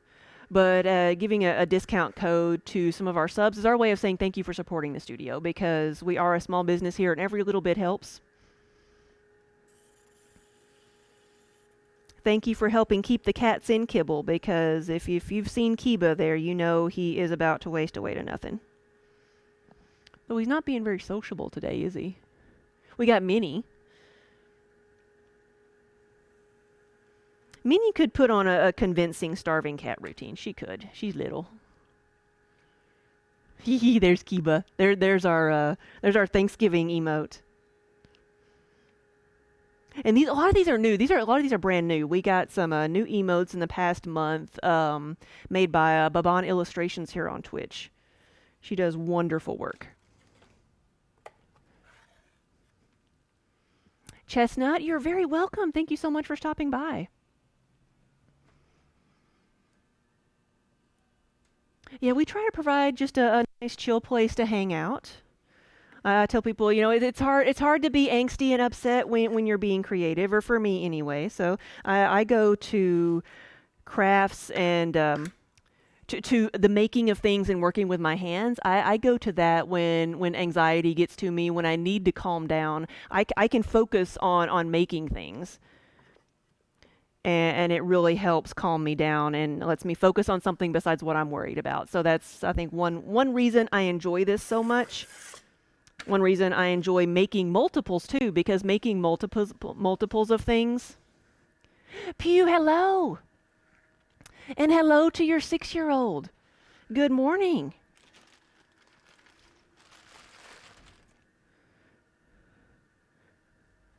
Yeah, and welcome to the studio, everybody. But yeah, making multiples of things, so many people say that they would hate that, or would get bored with making multiples, but I love it because I can get into the process, kind of get into a groove, and it's very relaxing just doing the repetitive motions.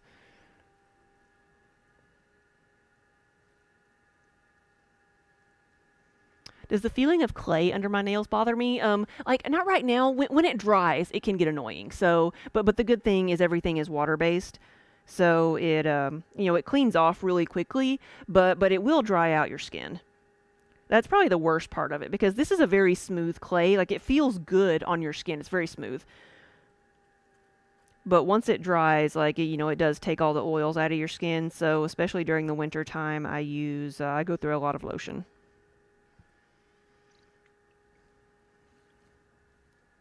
Divine Pathways, yeah, you love working in clay, but you never learned to throw. But see, there's so many things you can do. There's, you can sculpt, you can hand build. There's so many techniques and so many different types of clay out there. I'm using a water-based porcelain clay. Royal Blue. Ooh, Kiba's ready to throw up. That's the best part about this bit cup. It's the only time I'm excited to see a cat throw up. Yes, we should have the Royal Blue somewhere.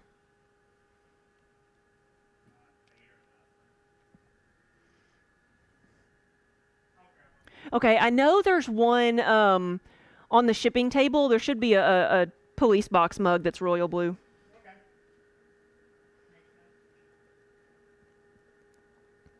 Yeah, the royal blue's a fairly new color for us.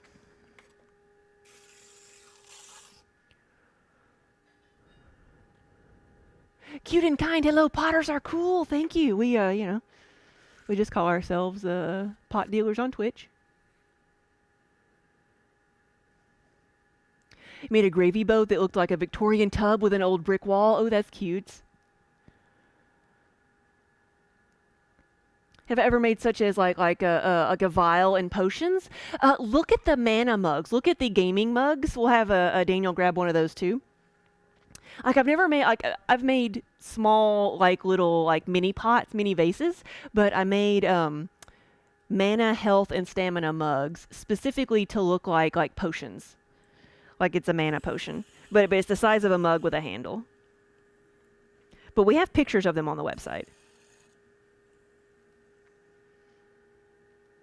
But I have thought about it before, like making little potion bottles and putting different things on there, like mana, health, and stamina, and like, polyjuice potion, or any of the anything from like books or pop culture. We do a lot of book references here.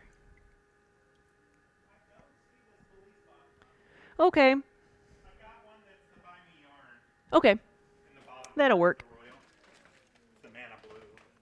So the royal blue can also be the mana blue. It's the royal blue is the bottom color here, so it's a dark blue. I would almost call it a navy, but it is royal blue. That's what it's called. And that one says, "Buy me yarn and tell me I'm naughty." And then our best seller of the year, because we're on front page, I have to kind of block out the first two. Okay, yeah, Daniel's going to show you our bestseller of the year. This is one we actually put up as our April Fool's Day joke, and we're censoring it a little bit, but you can see it on the website. I mean, it's already censored, but it's our F COVID mug. We put that as our April Fool's Day joke, and thinking we might sell a couple, and that it's funny, kind of how everybody felt at the time, right? But we've sold a ton of those this year, so thank you guys if you have any of those. 232nd. Yeah, since it's what, April 232nd.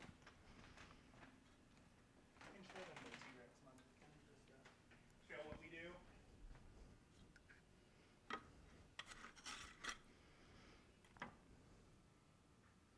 Trying to decide which one to use for the Ravenclaw mugs. I usually use denim blue, but the royal blue is fairly new, but we could use that one for the Ravenclaw too. That or the Starry Night as well, the blue over the black. And if anybody wants to see what the colors look like, we can grab one for you, or you can go to our color chart, which we have a command for that. I just don't remember what it is. If it's color or color chart, I forget what it is. But there's a link to our color chart on the website.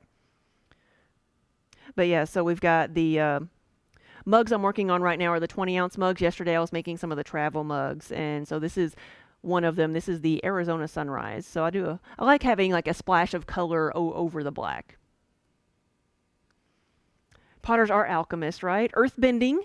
I say it's all that chemistry that artists were told. You don't need math and chemistry. Don't worry about that. Yeah, we do chemistry at 2200 degrees is what we do. I'm gonna grab another bag of clay here. So I have these already measured out into 1 pound pieces. Colleen, did I miss it? Did I miss the cheer? Did it cause an explosion? No, my back doesn't hurt from standing. My back was actually hurting more from sitting all the time. So I used to sit at the wheel on a yoga ball, and yeah, until the cats popped it. But besides that, I Did you ever? Oh, you've got one over there. But you can show that one. So the Starry Night, which I mentioned a while ago, was Daniel's got one here that we can show. That's the Starry Night. So it's the cobalt blue over the black. Kind of tilted a little bit so that the shadow. There we go. So you can see the blue. That's the cobalt blue over black. That would be good for a Ravenclaw as well. And that one is one that, because we are in Kentucky, it says it says may contain bourbon is what it says, and it's actually, we have some bragging rights on that. That's an official gift of the governor's office of Kentucky. So when they have people visit, they keep those in stock to give as a gift to people who visit. So that's a feather in our cap. Thank you, Divine. So you love the glazes. Changeling Chain, hey, how are you doing? Yeah, you say you do math all the time when you make armor, right? Yeah, everybody needs math.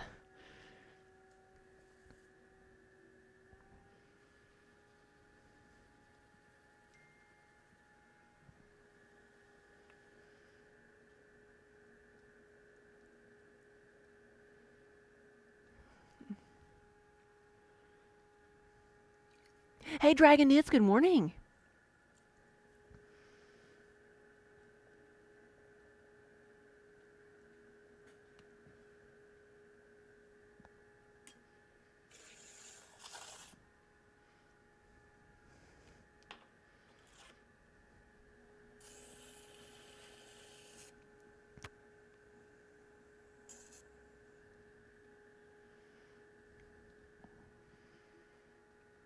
Spook, if you want to send me an email, I can make it left-handed. Like, it doesn't cost any more to make it left-handed. I will try to remember. Like, I'm bad about that. Like, you can choose left or right-handed, and sometimes I don't make a note of that, but I would try to remember to make it left-handed if you needed it to.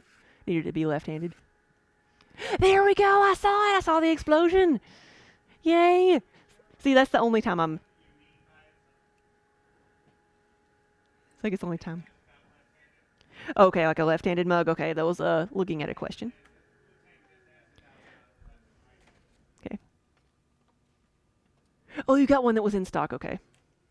Well, then you would need to like we could custom order it. You know, I could make it one of these mugs. Just depends on how fast you need it.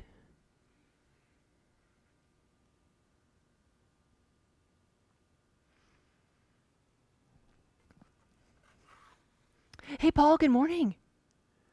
Boys Mom, yay! So we'll get you a coupon code as well, but don't forget everybody, for today only, you can use the front page as a coupon code and it will get you 10% off.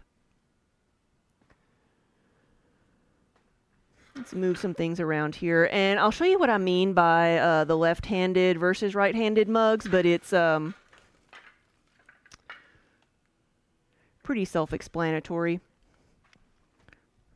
A right-handed mug, if you're holding it in your right hand, the medallion is going to be facing away from you so everyone else can see it. A left-handed mug is you hold it in your left hand, the medallion is facing out so everyone can see it. So that's the difference in a left-handed and right-handed. It's just which side you want the artwork on. That poor mug's going to need a bath.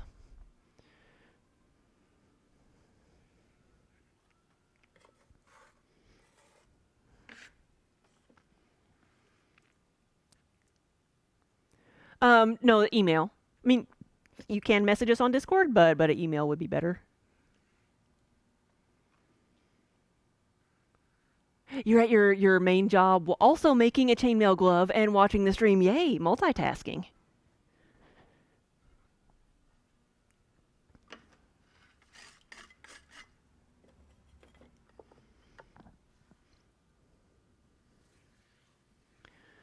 Big Boy James says, every one of them handmade. Every one of them is handmade right here. You get to watch the entire process on stream.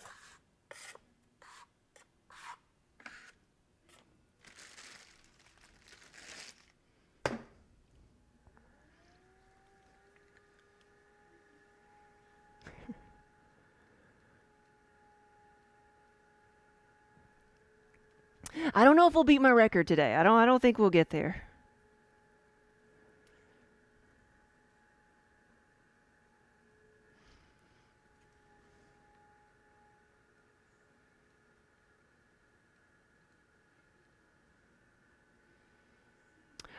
So the travel mugs are kits. So the Harry Potter travel mug kits, and they are on the website somewhere because people have ordered them.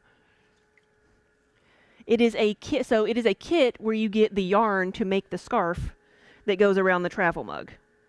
But you get the travel mug that will match the colors of the scarf. But it is a knitting or crochet kit. It's a kit that comes with a knit and crochet pattern, so you can do either or. So we'll have to find a link and post those because they're on the website, and then if you search for it under kit, it should come up. Fire opal, yes, I should be able. Yes, I think I've got one in the back. We can show.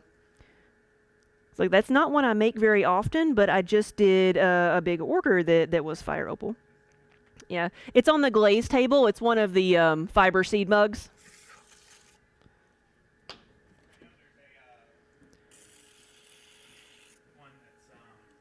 Oh, one of the Mandalorian ones too, I bet. Yeah.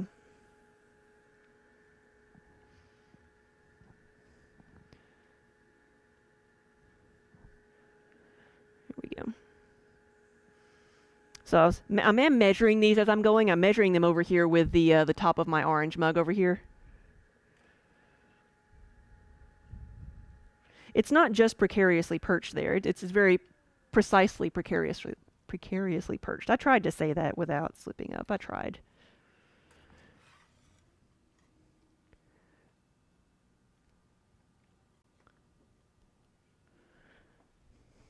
Yes, I do have a measuring stick. Where did it go? Have I lost it? I think I've lost it. Yeah, I think it fell to the floor. That's all right. Hamster's coming with a fire opal. Oh, okay. But you can also see all the colors on the website. But here, we'll show you one in person because they are going to vary. It's command colors with an S, and but they are all a little bit different. Here we go. So yeah, and show the rim a little bit. Yeah, so it is a pinkish purplish color over the iron, pink and brown. So you can see all the variation there. This is the way. This is the way. The floor gods accept my sacrifice, yes. Where did it go? I don't know. I mean, it may be covered up by this too, so. It's red. No, I don't know what I did with it. I had it earlier. Yeah. Oh, here it is. It just fell here.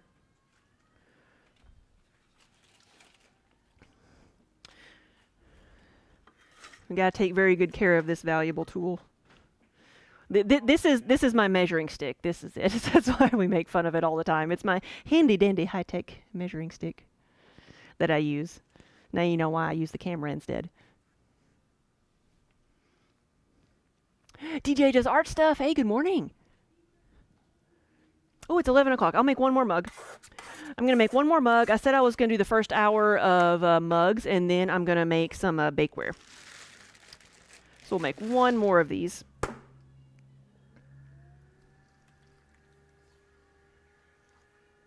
You want to circulate a request for the appearance by the Emperor. Do you know where Kiba is?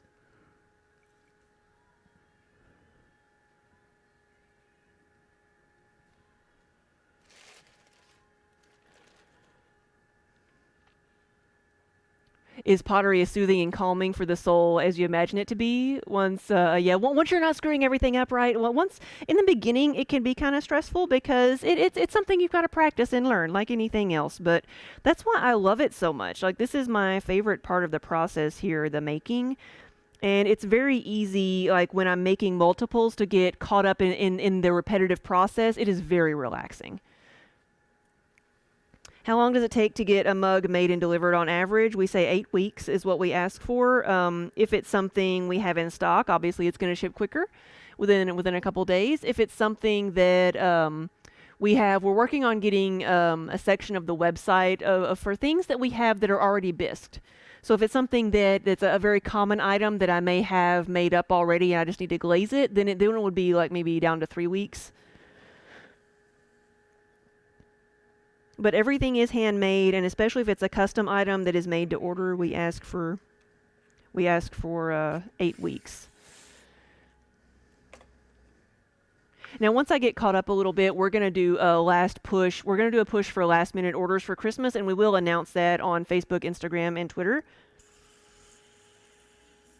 And that will be, the cutoff date for the last day to accept orders that I will deliver, guarantee to deliver by Christmas. But that's usually around the end of November, so. If you get it in pretty soon, yeah, I can have that done by Christmas if you are in the US. Like, I'm not even going to try to promise like that things are going to get shipped overseas. Like, I do that. I ship all over the world, but I'm not going to try to guarantee transit times because I have no control over that. All I can give you is my production times, and post office, I usually try to give, they say 2 to 3 days, but I try to give them a week to get everything done.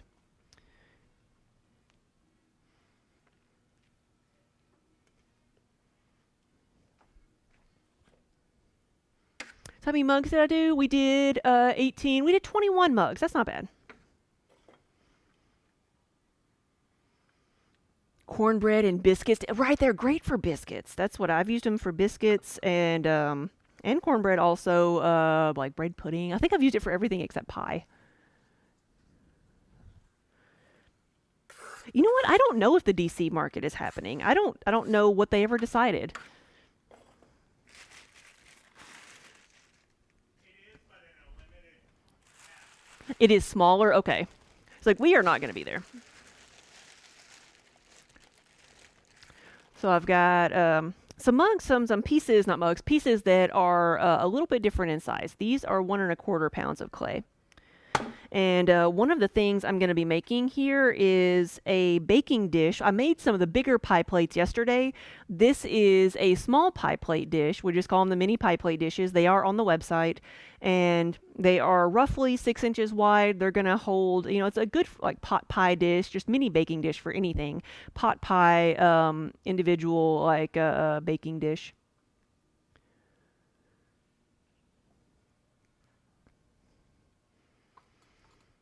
And just like all the pieces that we have that are meant for food, everything is dishwasher, microwave, and oven safe. So everything is meant to be used. There's no special care here.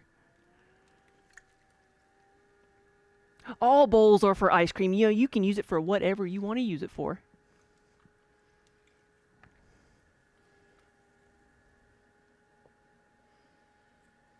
So I want to make at least 10 of those.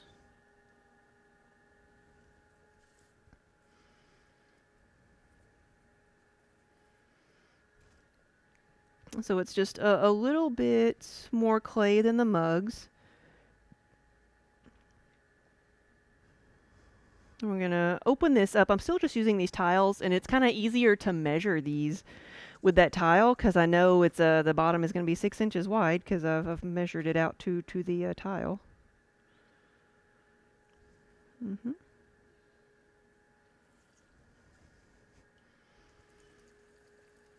We're going to open this up some and turn that down.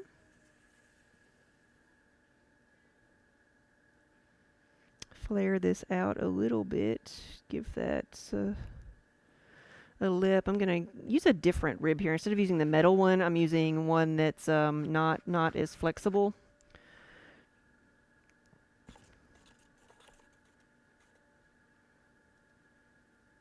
Just smooth that out and smooth out this inside. There we go.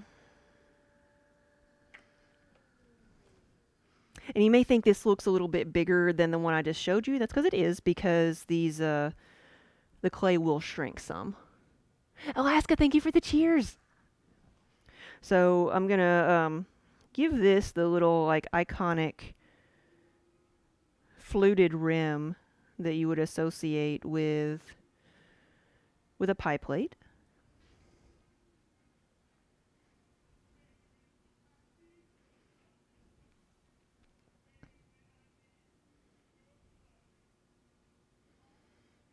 There we go. And I'm going to, it's not as even as it could be, but it'll still be all right.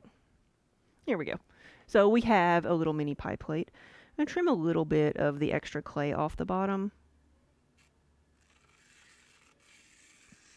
just like I do on the mugs. There we go. Because I will recycle all the clay that I'm not using. Cut that off. And I'm just going to let this one dry out. Just let it dry out and it's done, and decide what color I want to make it.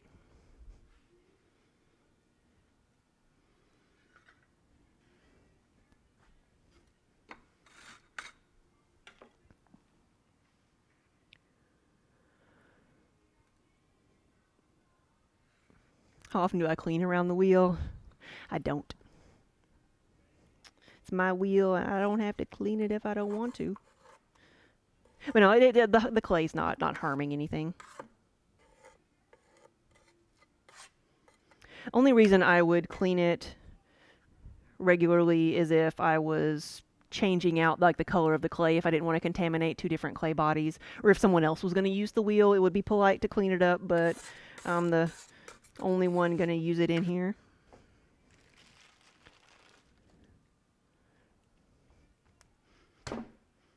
Yeah, I fire these pieces hot enough. We go up to 2232 degrees Fahrenheit so that the clay is solidified. It's no longer porous, so it's not going to absorb water, which is what makes it dishwasher and oven safe.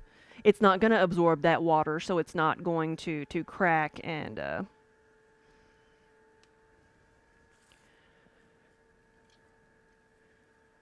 shrink and expand as much over time. If I have to make bigger stuff, do I make it on the same machine? Yes.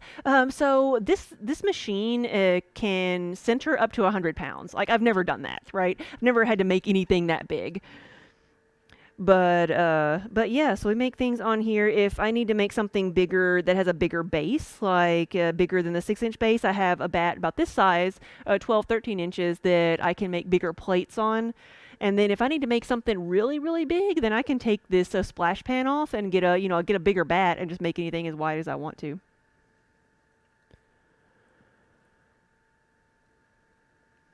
Is there a certain spot on the site to see what? I'm trying to see what we got.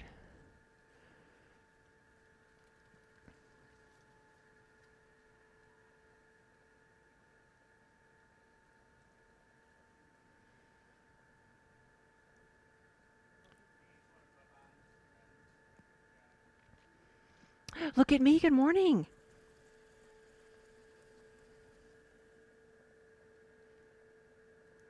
Well, that's a little bit taller than I think it needs to be.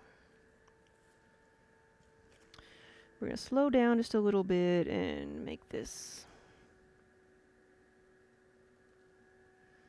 a little bit wider. There we go.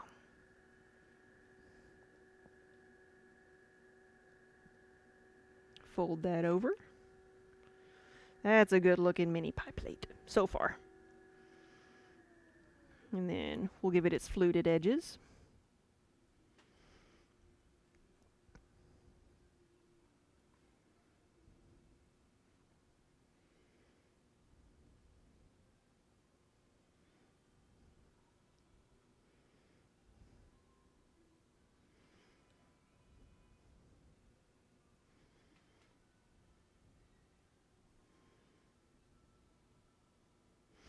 And then stretch things out the other way. I like it. Shav, hello, good morning.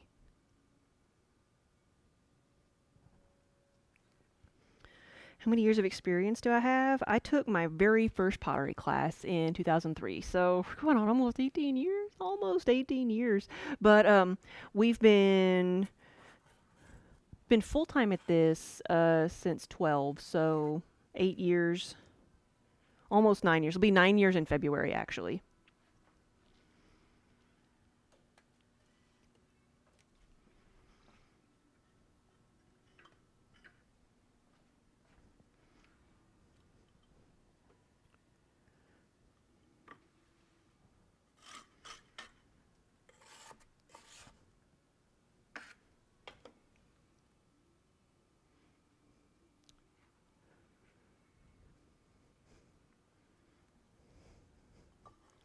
Say, it's so cool making the pots. It is a lot of fun. It is. And I'll show you the finished piece here. We've got one in stock. And I promise if you buy this one, I will clean it up before I send it to you. But this is what I'm making. It's a small pie plate, small like individual baking dish.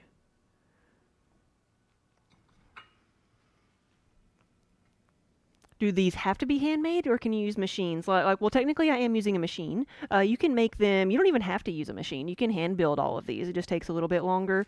You can slip cast, which is pouring liquid clay into a mold. There's a lot of places that do that. A lot of more industrial, like the stuff you see in the big box stores is going to be slip cast.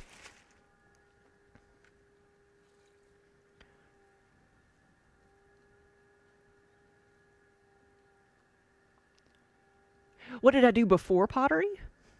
I actually just get a hair out of there, because a hair can be like very damaging to the pot. It can like cut it in two.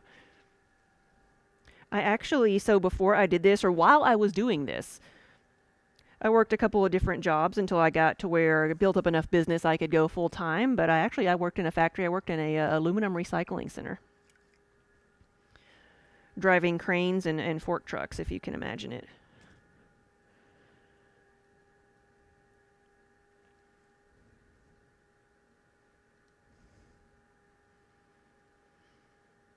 And transporting molten metal.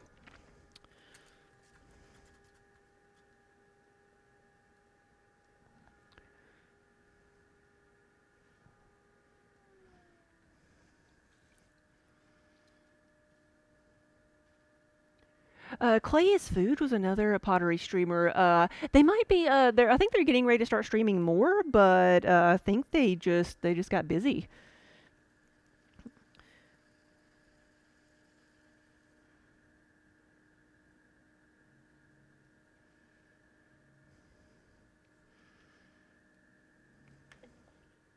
Let's stretch this out a little bit. There we go. And fold that rim over so I can make it ruffly.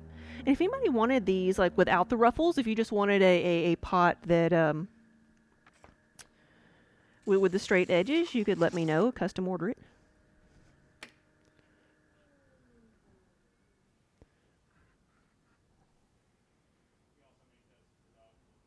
Yeah, and if it has the straight edges, then, then I usually call it a doggy dish or a cat dish.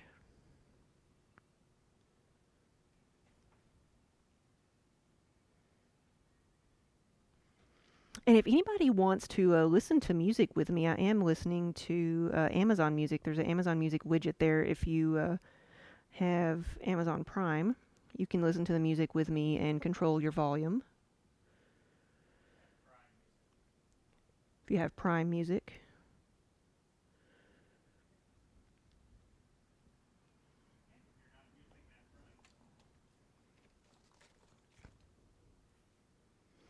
And if you're not using that Prime sub, if you have Amazon Prime,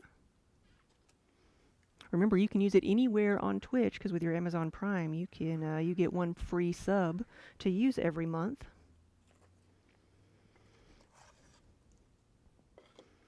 And if you use Amazon Prime to sub to our channel, you still get the sub discount, no matter how you get the sub. It's good if I don't trip over things over here, isn't it?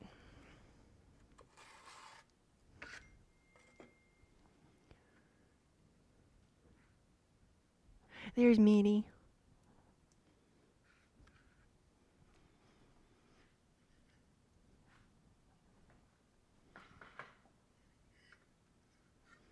I can't believe Kiba's not come out here somewhere. Like, he's usually following me around all day long, but... I wonder if he's under the kiln. The kiln was warm.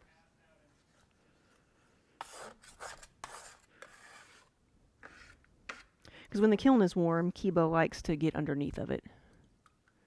Yeah, he knows I want to show him off, so he's got to be difficult.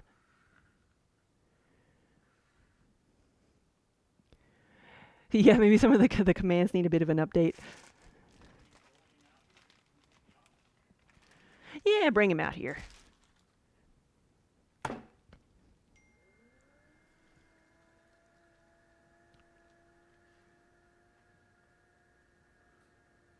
Yeah, Tricks begat chaos. Mini begat chaos.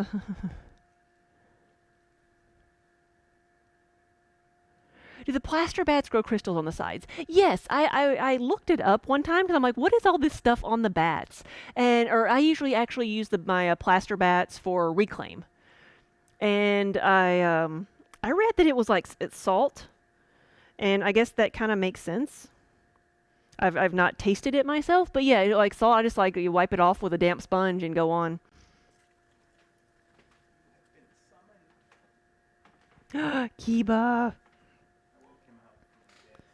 It's like we could put him on the cat tower. I don't know, Minnie didn't appreciate him there earlier today. Like, once I finish this, if he will let me, I'll put a bat up here and we can put Kiba on the Pottery wheel. Please do. My arm is bleeding. Your arm is bleeding? Well, give me a second. This is why we have the turkey emote. Yeah, this is why Kiba is a turkey. The Kiba turkey emote, because Kiba is massive. You want over there? It's not that stable, and he usually jumps down like it. I thought he would go over there and sit, but Oh, he wants down. aw. He's gonna go down because he wants down, and I'm bleeding. Sorry. What did you do to make him bleed, or make you bleed? He latched onto my arm. Hmm. I did that, and then I woke up Tricks too. Wow, I'm doing good.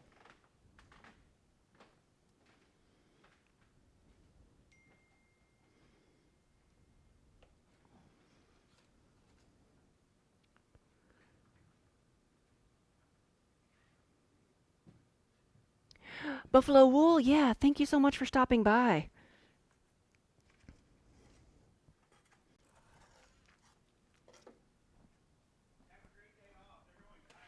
Oh, yeah, have a good day off. You're going kayaking in November, as one does.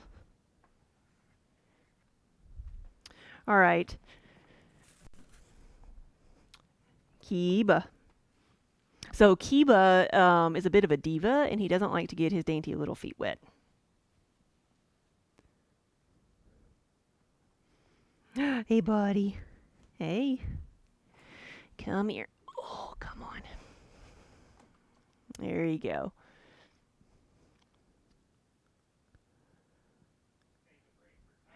There we go. So we're gonna take a cat cuddle break because that's part of this stream. That's part of what we do. This is Kiba. This is our first studio cat.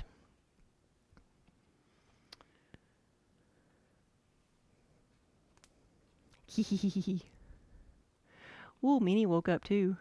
It's a big chunk of clay I've got here, right? It's so lifelike.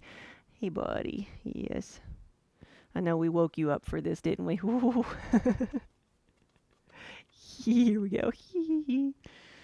I'm sorry. Not really. Let's go again. Here we go.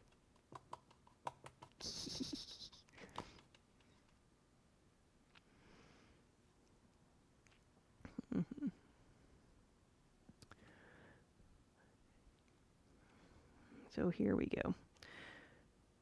And every piece, we say, we are Pauley Studios. Our last name is Pauley, Pawley. So I started putting a paw print on the bottom of all the mugs, as because we put a paw print in our logo. But we also have studio cats, so we call that the cat's stamp of approval on every piece. And sometimes you even get a real paw print on a piece because we have 3 cats in the studio.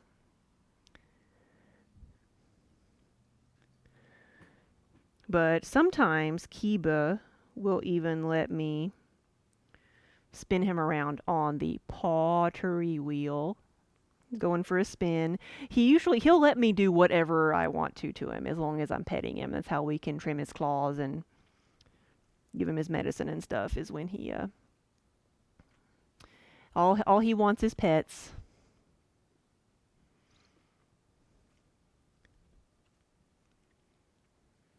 As long as we don't go too fast. We used to have a clip of it was so bad. So the wheel has a little knob on it, and when you turn it on, if the knob is not all the way to 0, then it will control the speed. So like what I do when I throw is I set I control the speed with the knob as I'm going. But one day we had that, for some reason the knob was set to like as fast as you could go, to like Mach 10, and I didn't realize it, and I turned the wheel on and Kiba was on the wheel. And so it spun him off, and oh, he was mad at me. He wouldn't get back on the wheel for like months after that. Ooh, Minnie's awake too. It's bath time. Yeah, buddy. That tail is gonna be so filthy. It is. Minnie's waiting her turn. Minnie does not like to spin on the pottery wheel. Yeah, only half of it's going to be filthy. There's only half a tail there.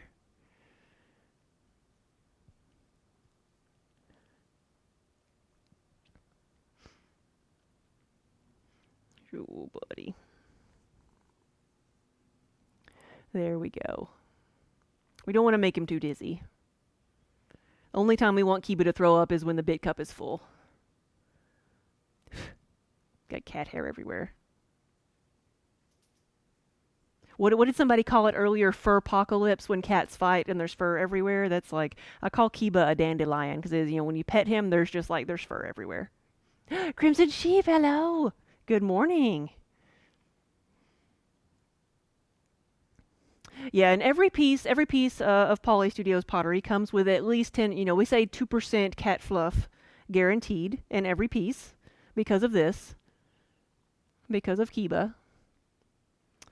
Yes, you should look at our Instagram page. Kiba, we give Kiba a haircut every summer. Though we actually tried to do it ourselves this year and it didn't work out. We're like, we'll shave him ourselves since a lot of places were closed. So we got like our hair clippers out, like Daniel's hair clippers that he trims his beard with, and like his fur is so thick it wouldn't work. Like the clippers would stop. Like we'd try to shave him, and like he doesn't care. He thinks it feels good, which I can only imagine. It feels like a massage, like a scalp massage or something. But the clippers wouldn't cut it. So now we know why pet clippers, grooming clippers are so expensive. So we had some explaining to do when we dropped him off at the vet. So it was yeah, it was a bit embarrassing.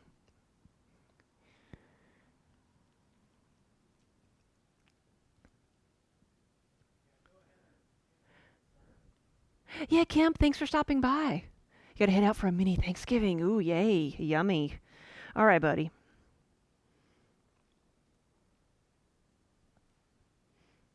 Come here. Oof. There you go. I'm gonna see if I'm gonna try to start World War III over there. Look at Minnie. Ah, that's a great look. He's like, I'm sorry. I'll leave. Really? Oh, that'll be fun.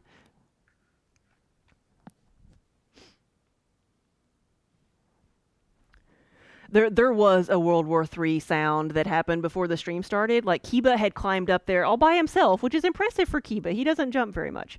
And Minnie got on there and was like, "No, this is my cat tower." And we heard horrific sounds coming from up here. And I came and looked, and all I saw was like Minnie from the top, like swatting him down, and Kiba running away. So she is small but mighty.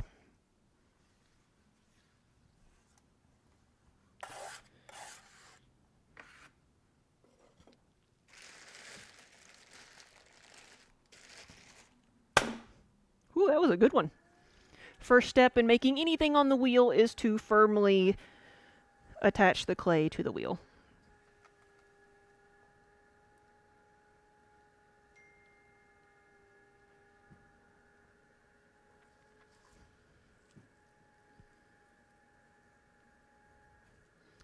There we go. I gotta remember what I'm making now. I'm making more of the small pie plates.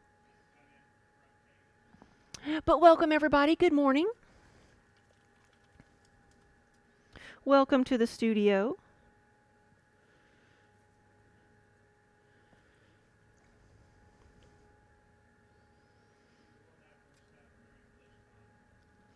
We are making some things right now, making some mini pie plates. We will have some more things ready for, is it next week? Next week at GlitchCon?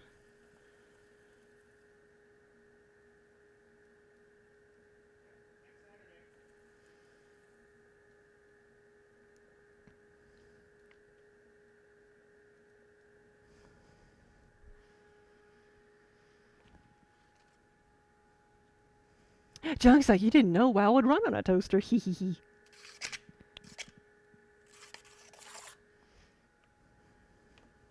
Crimson Sheep is married to username Pink Toaster.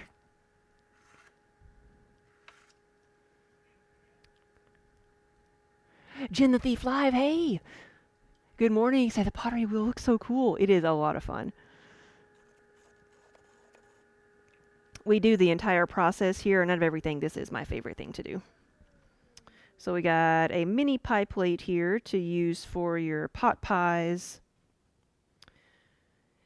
individual or two-person cobblers.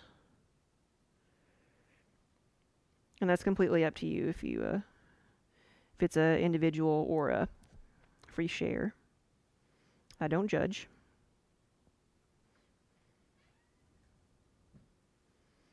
Unless you're not sharing with me. Hmm?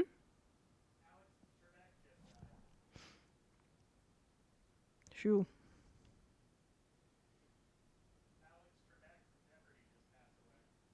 Shoo.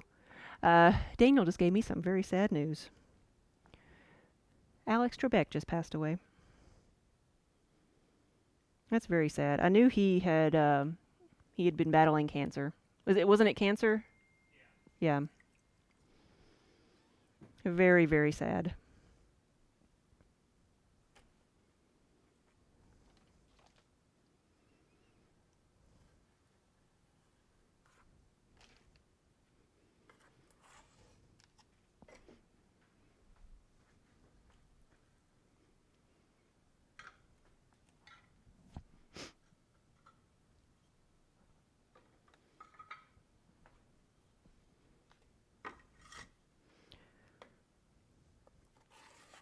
Does he hold some type of would he have held some type of record for the longest running game show host, or is that would that be the Price is Right? I don't know. Do we do any hand building? I do a little bit, but usually for some of the platters, or we have a picture scrolling through of the cheese boards. Those are just, it's a flat piece of clay, so I just use those are hand built. So, but most of the things I make are made on the wheel. You think Bob Barker on Price is Right would have held that? I wonder with somebody in the 60s and 70s that actually beat them both. Spook Alex Trebek just passed away. You didn't answer in the form of a question. I did. So, I should have done that. I did not answer in the form of a question. Oh my goodness.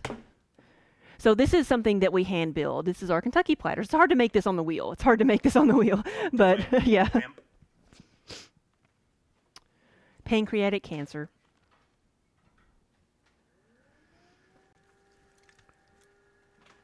I just figured it would come up in chat, so I...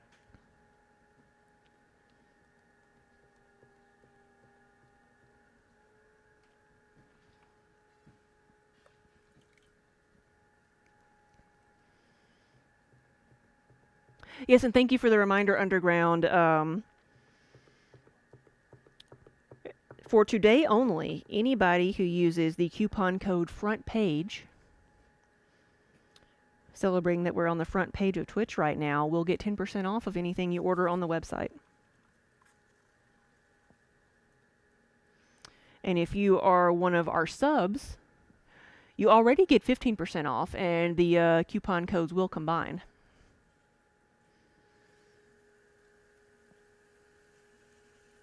So if you've been thinking about placing an order, now is a good time to do that.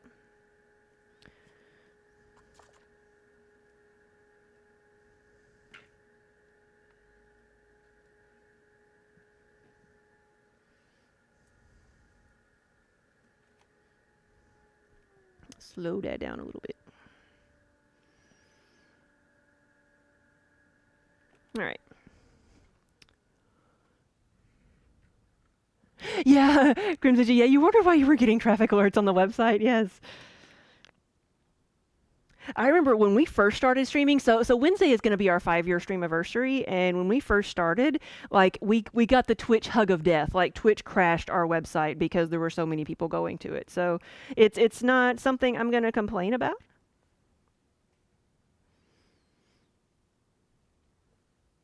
But thank you guys very much. And if you have any questions, please ask. And I'm doing my best to keep up with chat, but we have some awesome mods and friends in here who are answering questions as well. MK Voss, thank you so much. Order hype.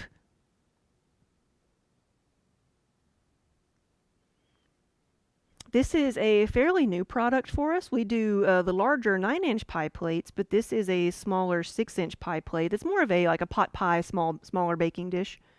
Let's trim a little bit of that off on the bottom.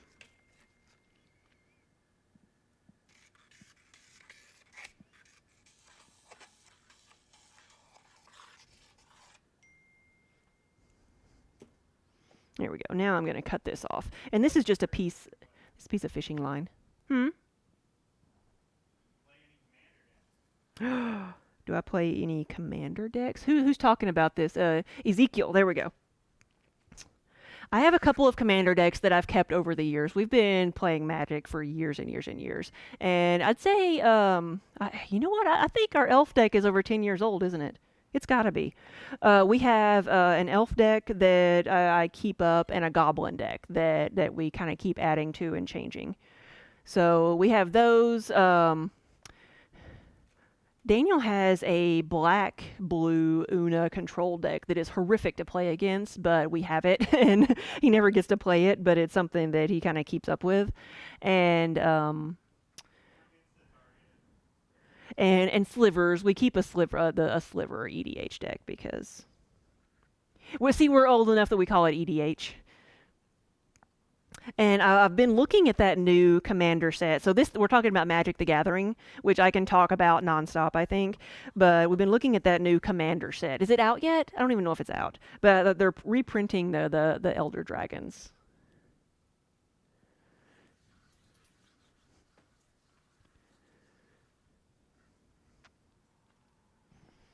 Yeah, coil building, hand building is something. Hello. Hey, it's wet. Yeah, it's wet. Hey, girl. You're gonna learn how to play Spook? See, I got back into it like last year. Hey, girl. I got back into it, yeah, last year. Probably been playing Arena for a year and a half because we have tons of paper magic, but we don't have time to go play anywhere, right? She's like, it's wet. I don't want to touch it. Mm-hmm. So this is Trix. I think somebody woke up from their nap. Come here. Oh, come on. There we go. So here she is. We're getting to see everybody today. So Trix is Minnie's kitten. So Minnie, who's spotlighted there, she showed up a couple years ago, walked in our back door, and decided this was a good place for her to have kittens. On stream. You wanna go over here? Okay. No? Okay. Never mind. She just wanted to say hi.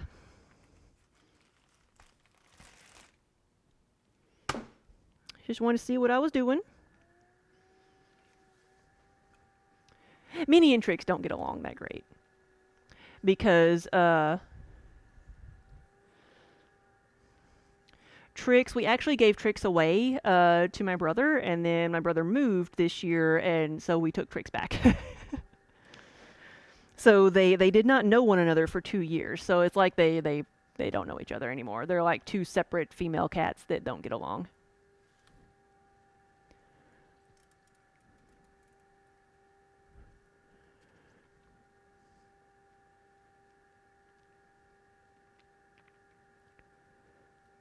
Chief Tig, thank you for the sub.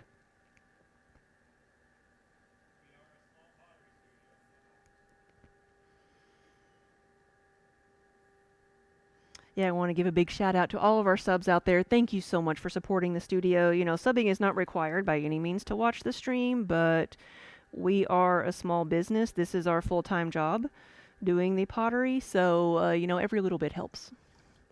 And as a way to say thank you for supporting the studio, we do give a sub discount of 15% off of anything on the website. You can find that coupon code on our Discord in the coupon section, and today only we have the front page coupon code. If you're not a sub, use front page to get 10% off your order. If you are a sub, put them both in and they will combine.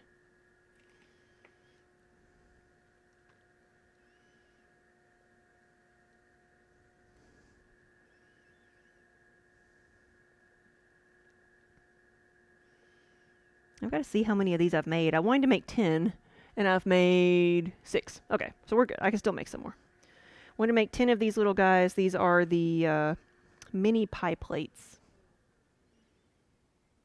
which are on the website. So I'm making some of these. A few of these are going to be orders, but you can place an order for one, pick the color, and then in the next week or so, I will be processing these, and you can see them glazed on stream live, because we stream as much of the process as we can here. It's nice to have company while I'm working.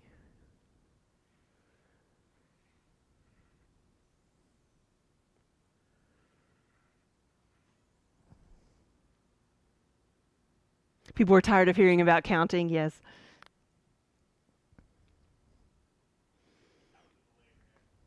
Sorry.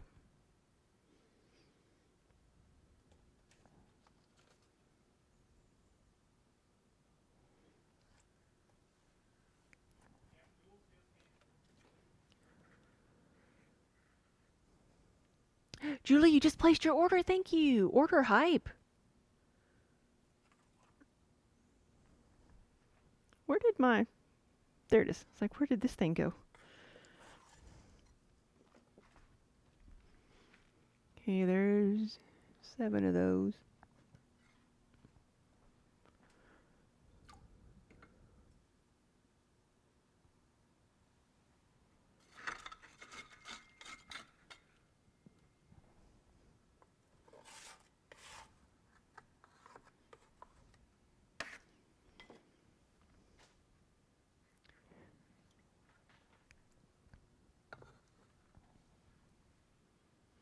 Yeah, she can't decide if she wants to get up or go back to sleep, yeah.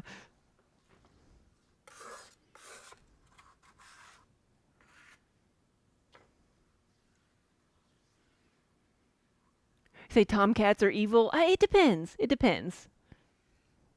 Like Kiba is like a super good cat. He doesn't like other cats, especially not boy cats. Like he'll tolerate Minnie and Trix now.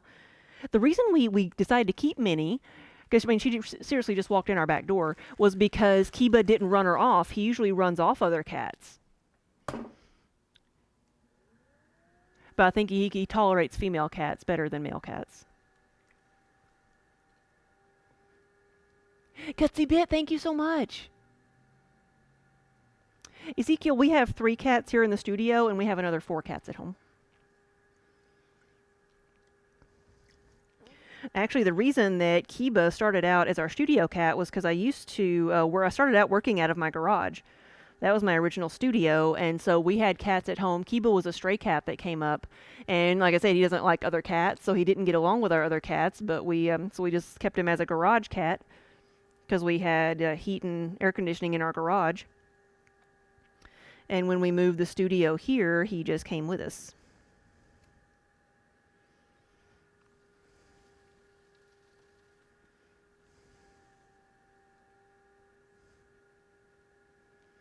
Oh, Chibi, oh, did your cat, he said he went outside and got in a tree. Oh no, he's an inside cat, so he's not really like tough to the outside, poor thing.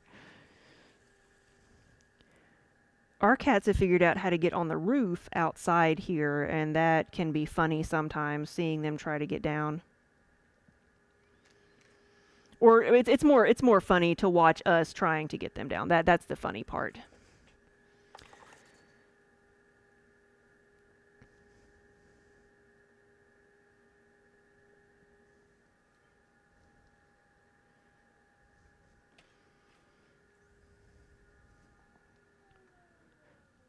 Yeah, Minnie came in bearing gifts. Yeah, she snuck everybody in. Cat hair gets stuck in the pieces? Oh, yes. Well, we guarantee 2% cat fluff in every piece. Luckily, the cat hair, I mean, everything gets fired twice, so the cat hair is obviously going to burn out. So, not much can withstand 2200 degrees Fahrenheit.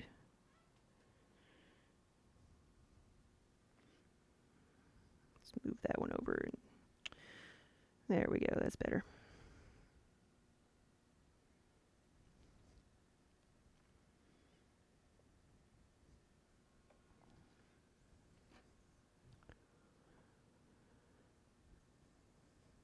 Samovar, hello.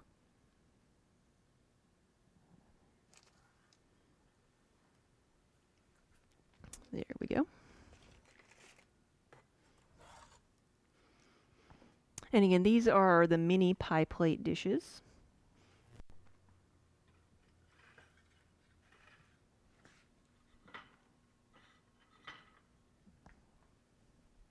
This is what they will look like when they're done. So they will shrink a little bit. They'll be about 6 inches wide when they're done at the top.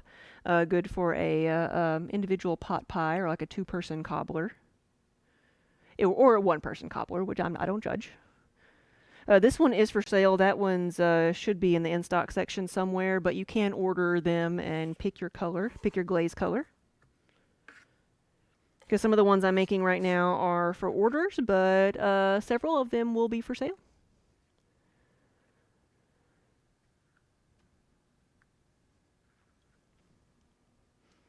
Yeah, the cats are really good. Like they're not vindictive as far as like jumping up on a shelf and purposefully knocking things over. I probably break more things than they do. Now, this morning I had to be careful because I've got some pieces here that I made yesterday covered up in plastic. That's what happens most often is they see something like that and they will jump on it thinking it's a table or that they can walk on it and they'll squish things. I have actually have a piece right here that I keep meaning to fire because I love it. It's what happened one time. Like I had some travel mugs over here that were covered up and Trix when she was new to the studio she jumped on it and destroyed several things, but this one just kind of got knocked over and stepped on, so I saved it because that's like it's perfect, right? It's got a little paw print, you can see exactly what happened, and it still stands up for the most part. It's a little wobbly, but I will fire this eventually. Yeah, we occasionally have pieces like that.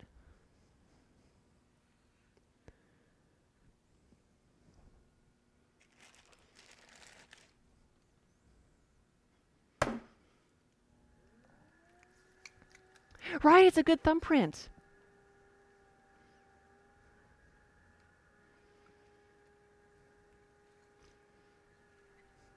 If it doesn't come with 2% cat fluff, then it doesn't come from a respectable source, right?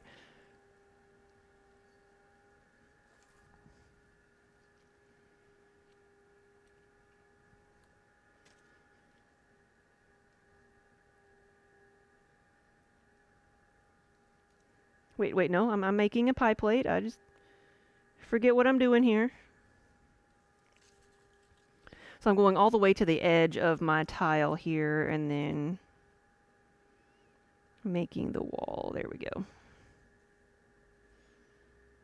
Maybe slow it down just a tiny bit, add some water. Make sure.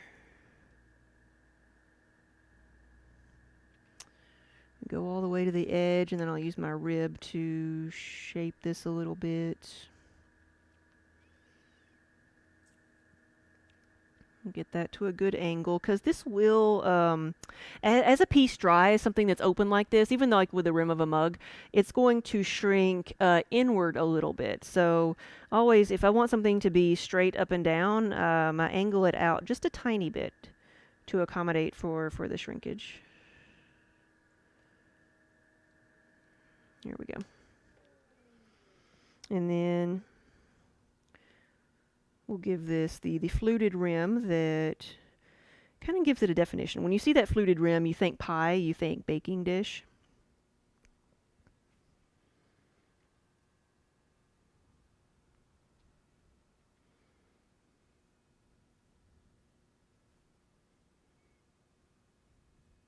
Here we go.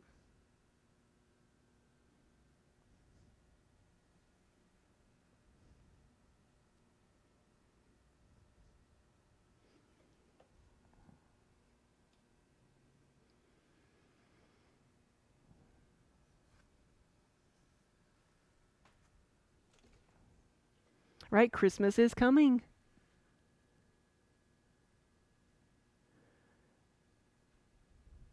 Hair is necessary to maintain the structure before the curing. It's like straw. What pottery is quite expensive because to make a piece you have to make a bunch of pieces, throw a cat at them, and see what survives. Oh yeah, like the pot the yeah the cat pieces.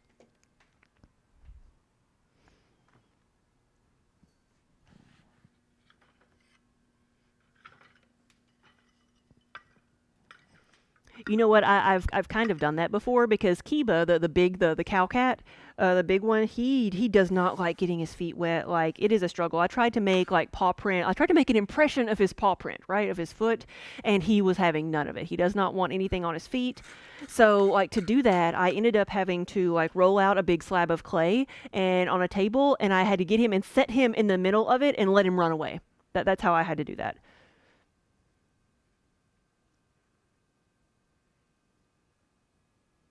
I did not trim the edge of that one on the bottom, but I did cut it off.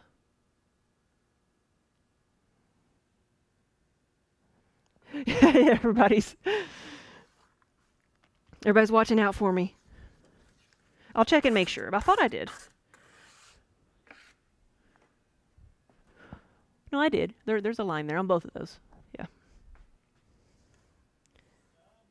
I just did not trim the edge of it. Gutsy Bit, thank you for the sub. Welcome. Welcome to the Muddy Buddies.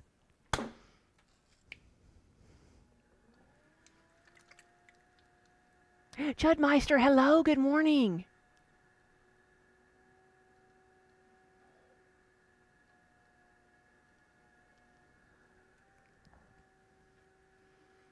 Hey, Sam over, good morning. Welcome, welcome. See, if you had to do something like this, it'd end up looking like a turd. You know what? I think that's like everybody's first piece. That's kind of what it looks like, you know? It's like you got to start somewhere. You got to start somewhere.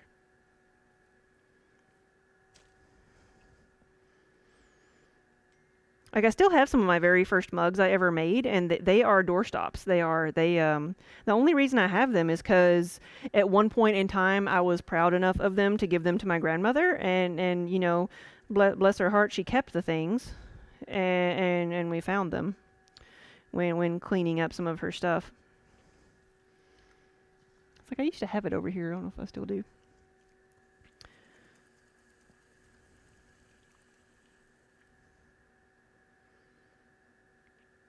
But right now I'm making a little pie plate dish, a mini pie plate. I made some bigger pie plates yesterday that are drying out, some of the like the 9-inch pie plates.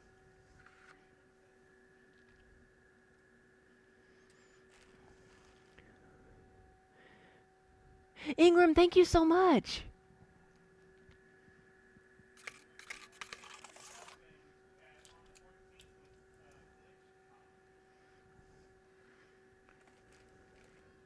Do we have a time? So GlitchCon is next weekend, all day Saturday. So we'll be getting ready for that. We are participating, but we don't really have any other information than that.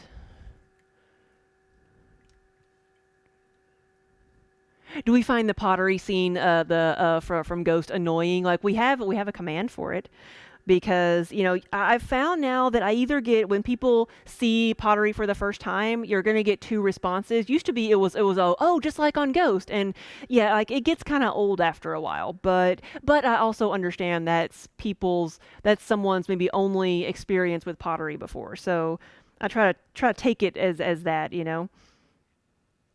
But now, like, you get either ghost references or people say, try to make a Harry Potter joke, which I'm fine with too.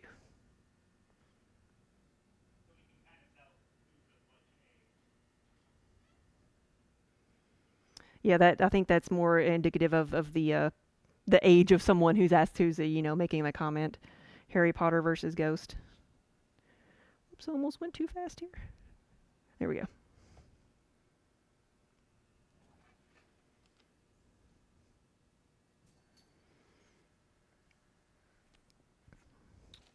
Now how many?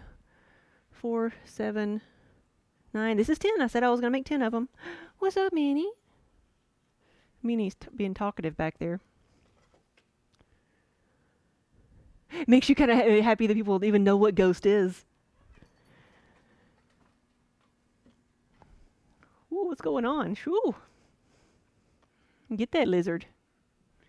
Should I put my life in my hands here? Here we go.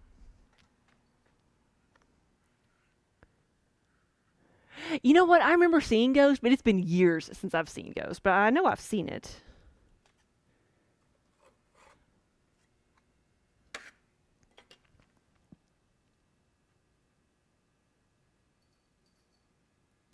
Oh, really, Ford? Yeah, you work at a sign company and you constantly get Bill Engvall's like, "Here's your sign joke." Really?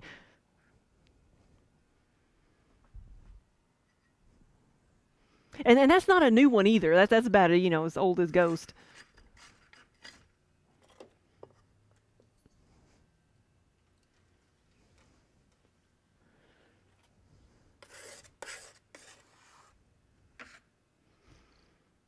Kurt Russell? Try Patrick Swayze.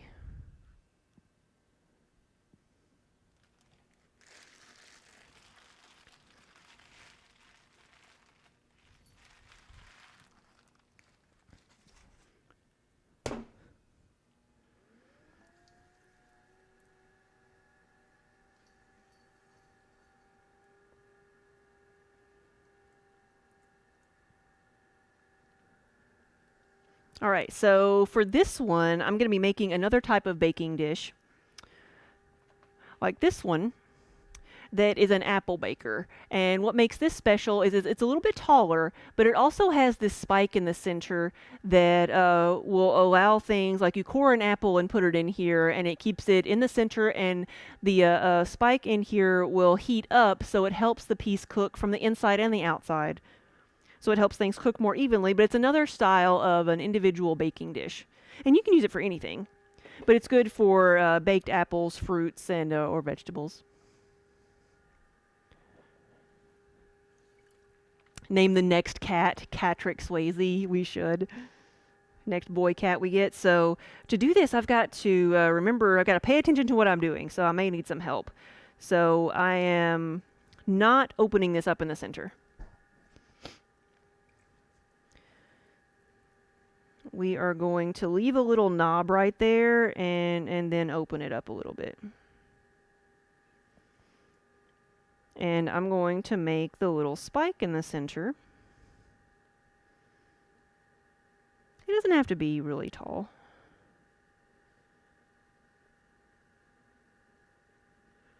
There we go. That's all we really need.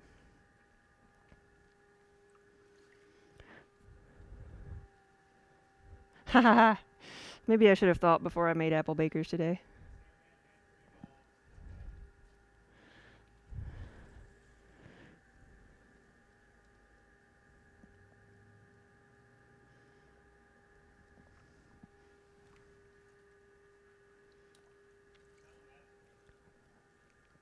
Yeah, there's a I always got to think about phrasing, and I never do.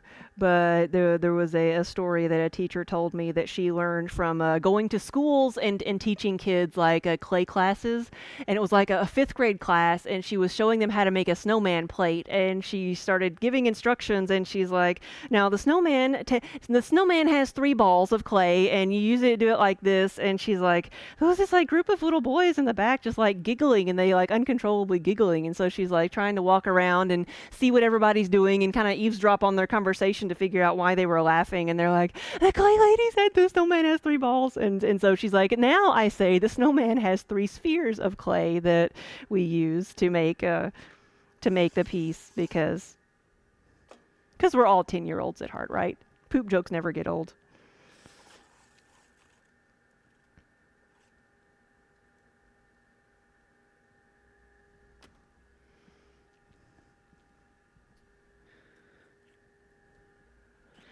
I'm going to open this up a little bit more, I think. And so I could leave this like this and let it be round, but I really like making it a little bit fancier. So I'm going to do this number, giving it a little bit of a floral shape. Do this.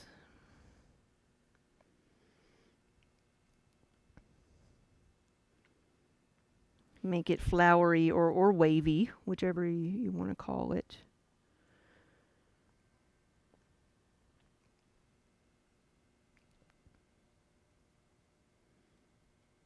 There we go. And I like that a little bit better. Let's move this back over here. I keep moving it on accident. Yes, thank you. I will say we are family-friendly stream. Safe for work.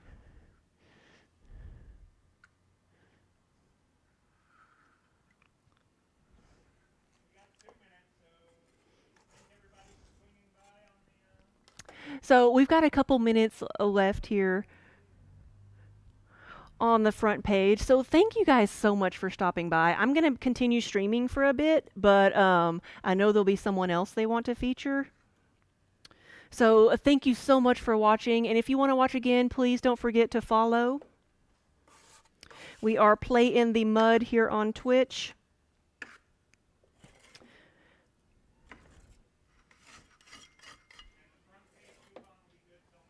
And the front page coupon code will be good until midnight. If you're thinking about what you want to order, it's good till midnight tonight, but it is today only.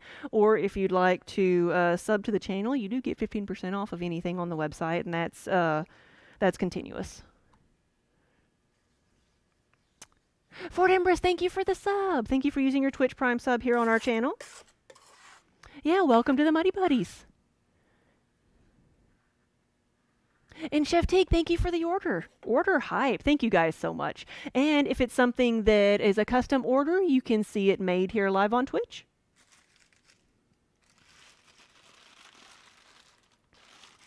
Puzzler, thank you for the sub. Welcome, everybody. You guys are awesome.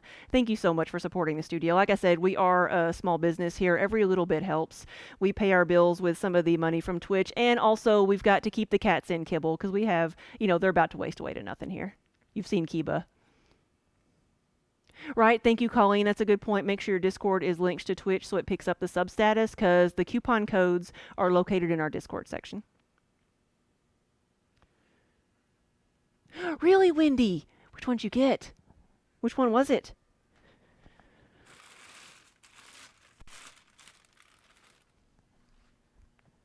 Okay, I'm going to make another apple baker.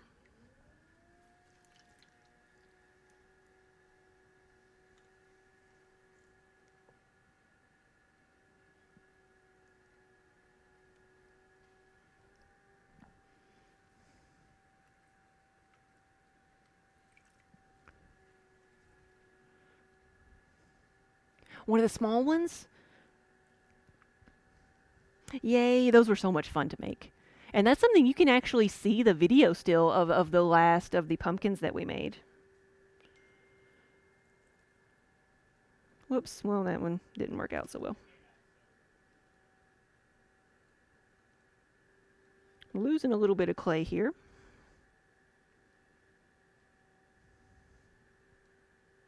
There we go.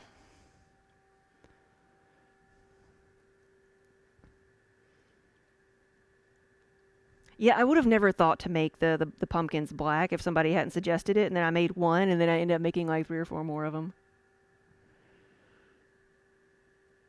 So I do have to be careful here. It's easy to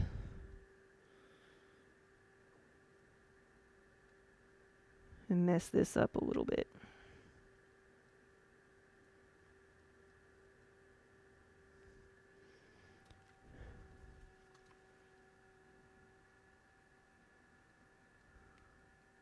Right, you say it's all good being a jazz musician or a comedian, but you're gonna need to have other jobs to help while if those aren't your main income. It's just like it's like pottery, like being a visual artist versus a performing artist. I worked different jobs while building this up. I tell you, it was the deciding to quit a full-time job with benefits is not an easy decision. I think it's the mindset that you go into when doing this. Like I went into it with trying to make this a business, but never like I worked full time, right? And didn't expect this to be my sole income for several years. That's the difference. You start off with a mindset of this is a side gig. Ooh, that's kind of wobbly, isn't it? And then build up the business so that it can support itself. So it can be done.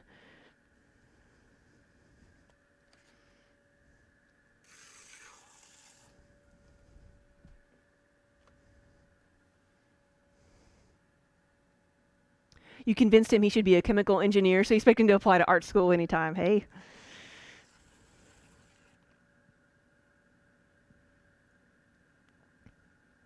Like with the way I enjoy making things, like looking back, I probably should have gone into engineering, but I didn't know what all my options were at the time.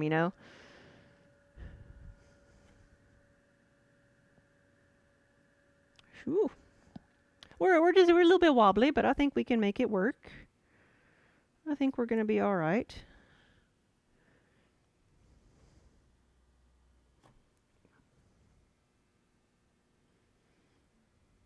And if not, then I will put this back into the reclaim pile and it'll get to be something else another day.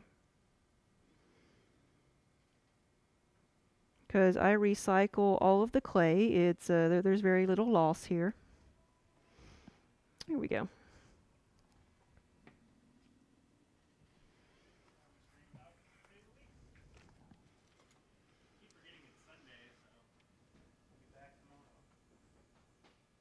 Chef Teak, have a good day at work. Yeah, thanks for stopping by, and thank you again for the sub.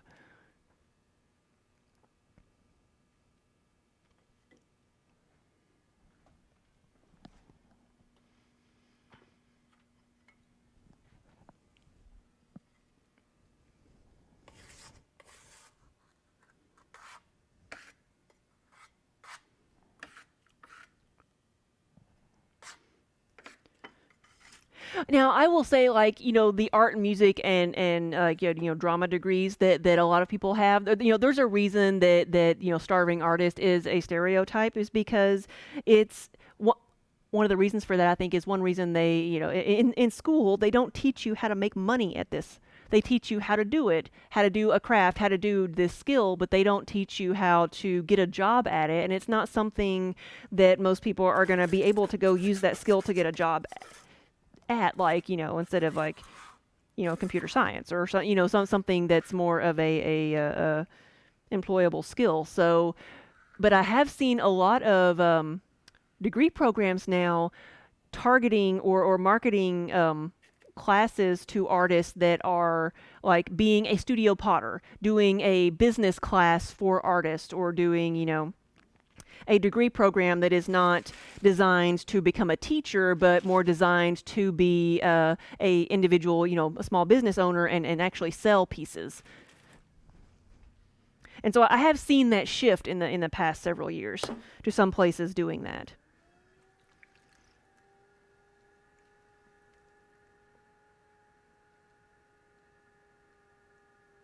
Oh, there's a whole conversation to be had about art and money. Yes.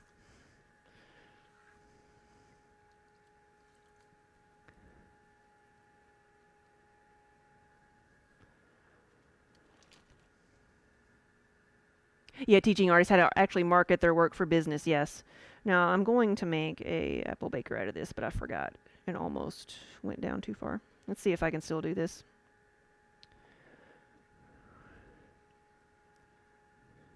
General studies there. You fooled some people into hiring you as a software development. Yeah.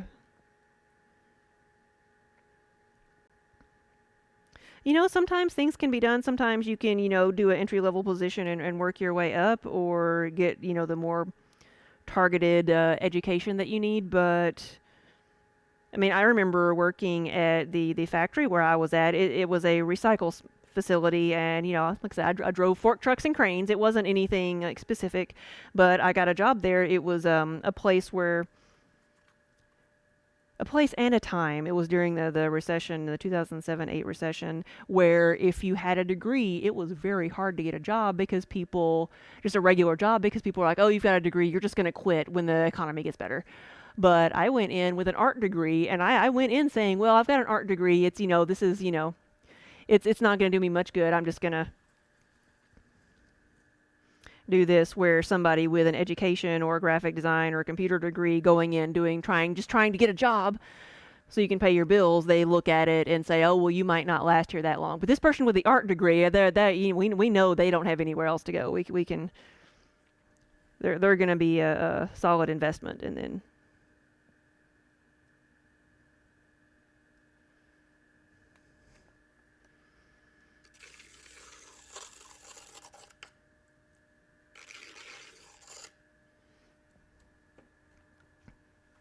so I am like all about informing people of how you can make money doing this. There's many ways a person can make money as an artist, in any type of artist, but it's usually more of, it's not something you get a degree, go out in the next month and put in applications and get a job. It's not something. It takes a lot more personal initiative, and it's more of a small business. It's not something where you're gonna usually end up working in a production facility. Though there are places like that.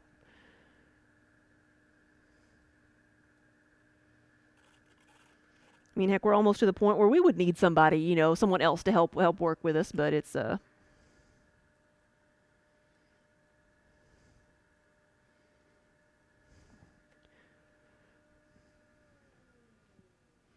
the degree doesn't teach you to do art. Practice teaches you to do art. A degree will teach you the appreciation and give you what, I guess, an overall view of things. But an art degree teaches you how to be a teacher, teaches you how to be an art professor. That's the goal of most art programs. Go to grad school, or the ones that I've been a part of, that they teach you how to do a portfolio and go to grad school and become a teacher, because that's what they know how to do. If I hadn't had help along the way, like I met someone after I got out of school and started helping someone else at their studio. who was a full-time potter. So that's the kind of what set me on the path to what I'm doing today, where I learned more of the business side of being an artist.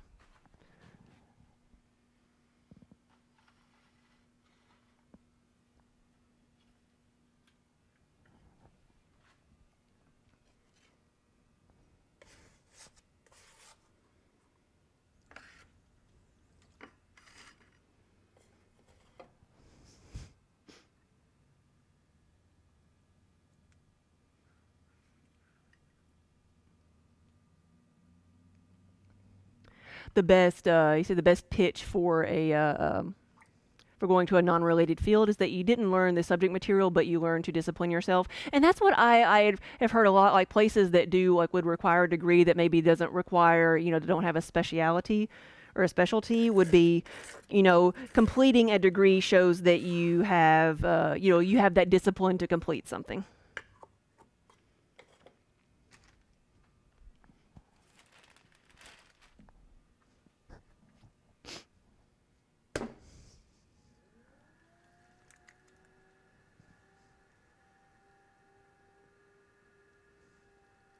Yeah, you mechanical engineering, and you work for a signed company and opened your own procurement business. Your business partner went to school for animation and primarily does web design. Yeah.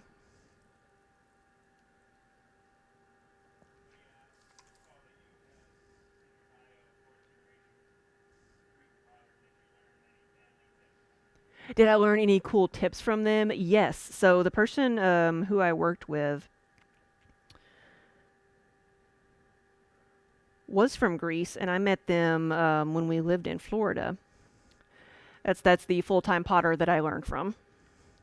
And one of the big things they told me, besides just learning the business side of being an artist, they taught me how to do more production style throwing, and specifically how to kind of combine some of the steps so that it saves time, and to throw more ergonomically, I guess I could say, so that I could try to prevent some of the common like carpal tunnel type injuries and joint injuries that are just common to any type of crafting. But if you see somebody that has an injury related to crafts, it's usually something like carpal tunnel or like tendonitis related.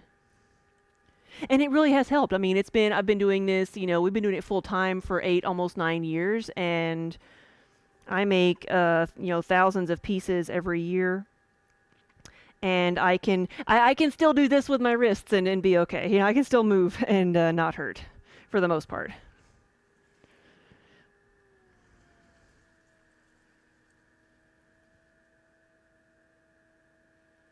That will be, I think, one of the biggest things that I learned that he stressed, because like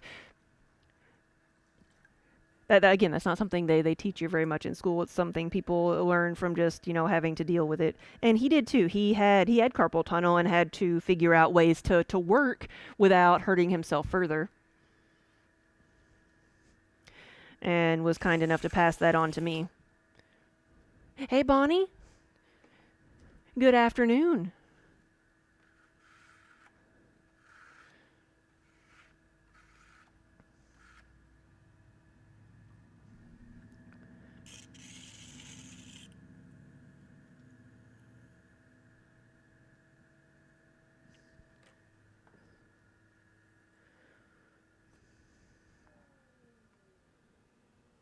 Do I use primarily expensive, high quality clay? Clay is not expensive. It's not the most expensive part at all. Like the materials that I'm using are very inexpensive, in comparison to a lot of things. But it's the time that is the big expense. Clay is like, so this is a porcelain clay. It's a manufactured clay. I don't mix it myself. I buy it. It's a standard brand porcelain. It's their 213 porcelain. And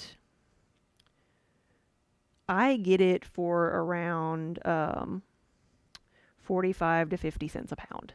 If you were buying, because I buy it at 2,000 pounds at a time. So it's a big chunk of change like every couple months, but in the long run, like 50 cents a pound, it's not that expensive compared to a lot of other materials.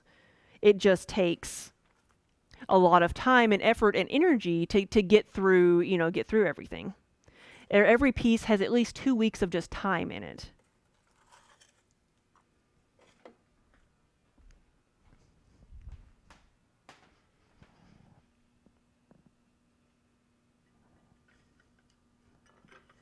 Now, if you're going out and buying a bag of clay, which is usually 25 pounds, you're probably going to pay more like $1 a pound for it if you're just buying 25 pounds. But even that, it's really not that bad, right? It's not that expensive. Charlie rules. Good afternoon.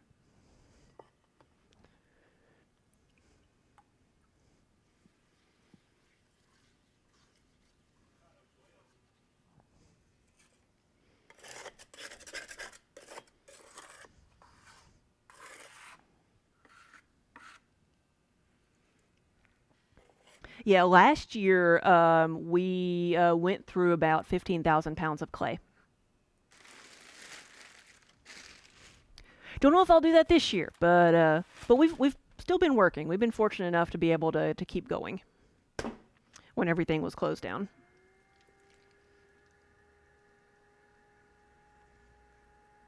So here it is 12:16, so noonish.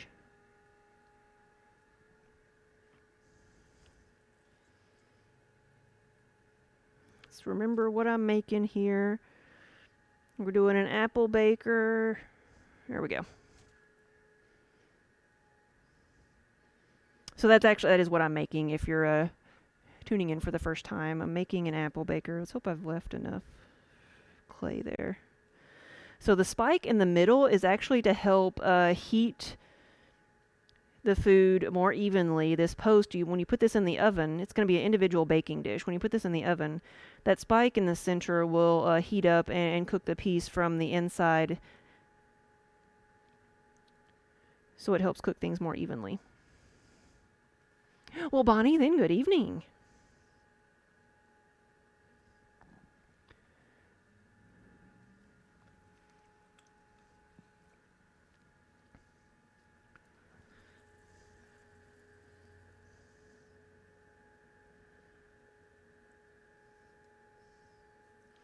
So with the apple baker, what you can do, and we call it an apple baker, but you can use it for anything. But for an apple, if you like baked apples, just core your apple, put it in the center of the pot. Add your butter, sugar, cinnamon, nuts, whatever you want to add to it. You could even like take like a canned biscuit and stretch it out and put it on top for like a crust.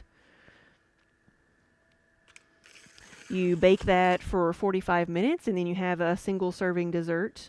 I mean, you can share it if you want to, but you don't have to. We don't judge. You could do that. Pears would be awesome. Peaches. Let's do that.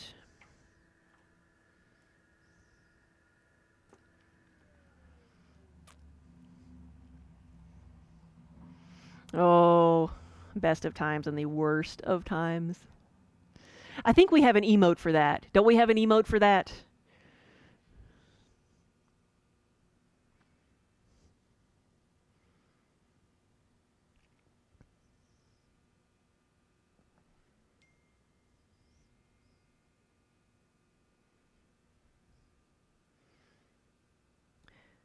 And then I don't have to do the little flourishes around the edge here, but I like the way it looks. I like making the wavy rim.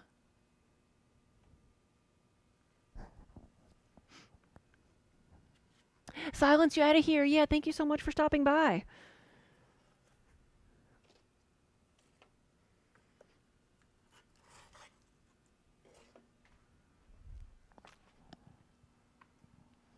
I want to make 10 of these too, so I've got 5 so far.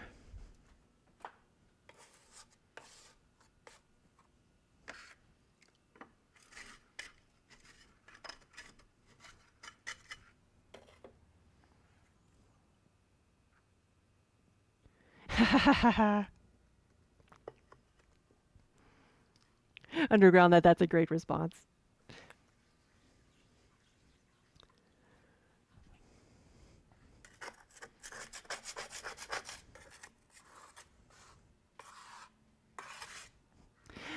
Dad jokes are on point, yes. Now, you can summon a wild wonder hamster for a bad pun. Just remember you get what you pay for. If you have enough Kiba kibbles, you can spend them.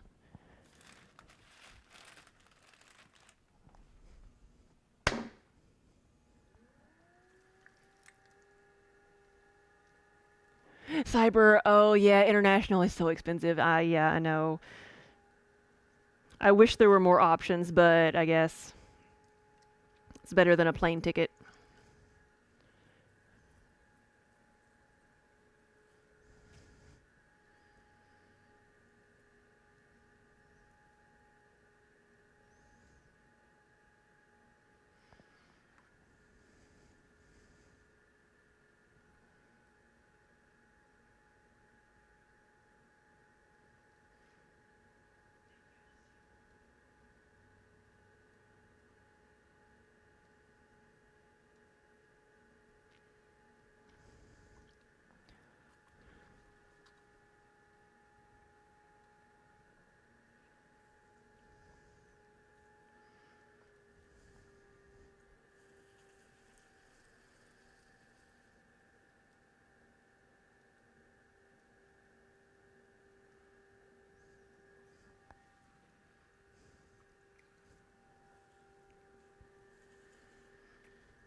Right, I don't know, maybe apple bakers might not have been the best thing to make today, but I gotta make them.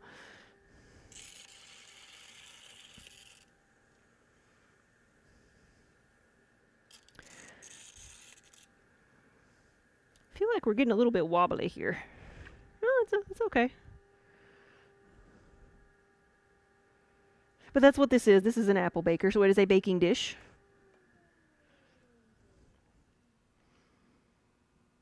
Make sweet dishes, or there's a good recipe for like French onion soup if you like French onion soup, to put an onion here and with beef broth and some spices.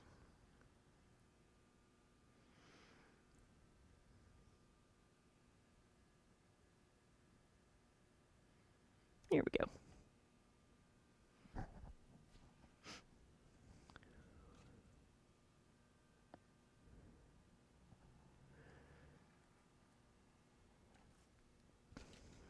You know, I have a very good record. I've since April. I At one point I'd shipped 800 pieces this year, and I've had like maybe 4 to 6 packages that had issues. So I'm doing pretty good on being able to get people their pieces in one piece instead of sending people a pottery puzzle.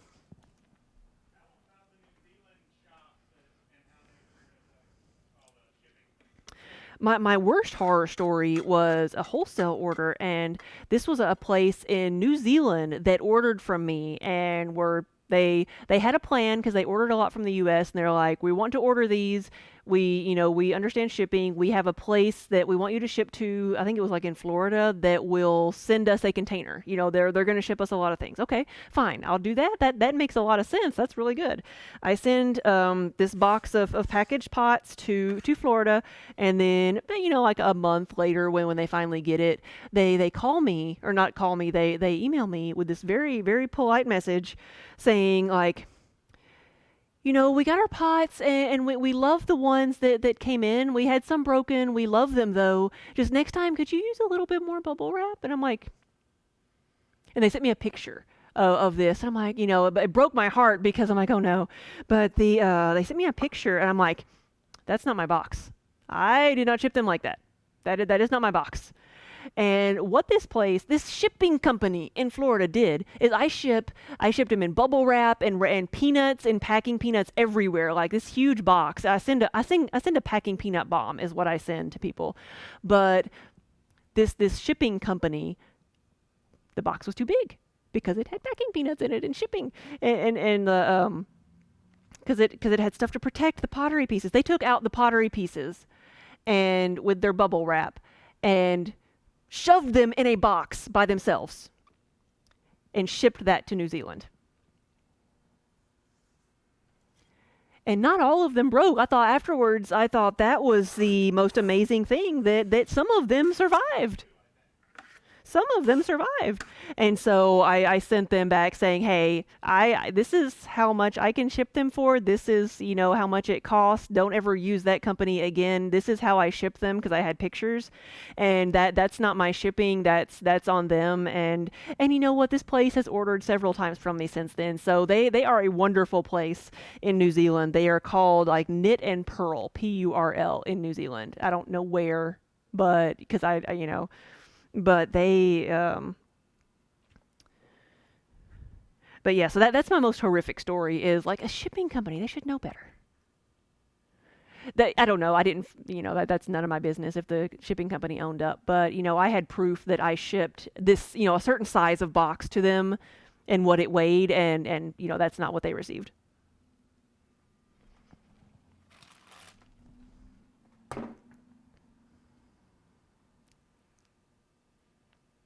Whoa, you had a shipping company take out over 700 signs and throw them into a large crate after they broke your crate. Yeah. Wow, that's a lot. And I guess the other thing, like with we do mostly just shipping, like with UPS, because usually they're packages, UPSable packages. But occasionally we have done freight. But mostly we've done freight like when we've done shows in California to get our displays out there. The last time we did that, our pallet came in sideways. And luckily there was like very few pieces broken. Like the displays were more broken than my pots. But yeah, so that's the last time we did that.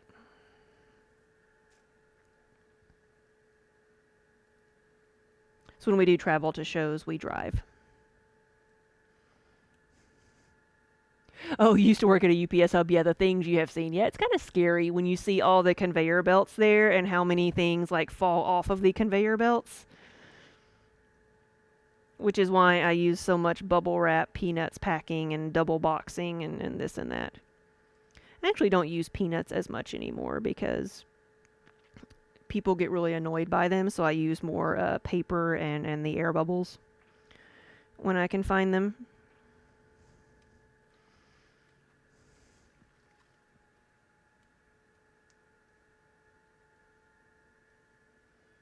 It's amazing how far people can throw a 20-pound box.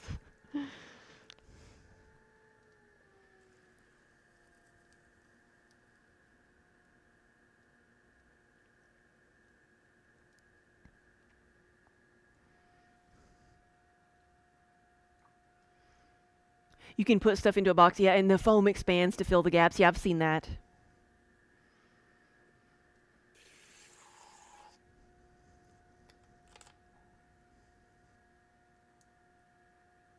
You were at work. You had packages with tire marks on them. You wondered how that happened, yeah. I don't know that my pieces could withstand tire marks, but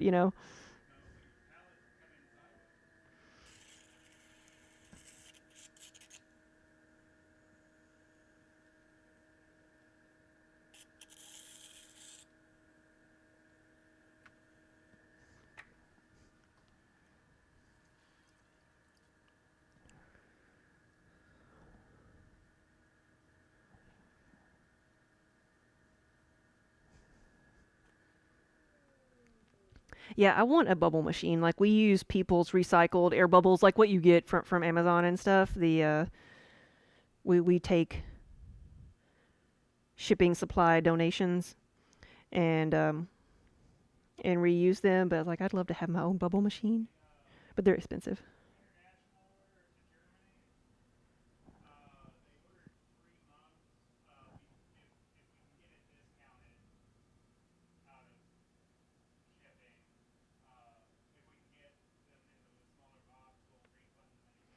Okay, Daniel was looking at one of the orders. So there's an order that was just placed to Germany that is for 3 mugs. And what we're gonna do if we're gonna do a quote when it comes time to ship them, and if we can get that a little bit cheaper for 3 mugs versus is one, then we'll refund you some of that shipping because it seems a little bit high. But we're gonna make sure with the post office and everything first.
Yeah, Underground, have a good afternoon.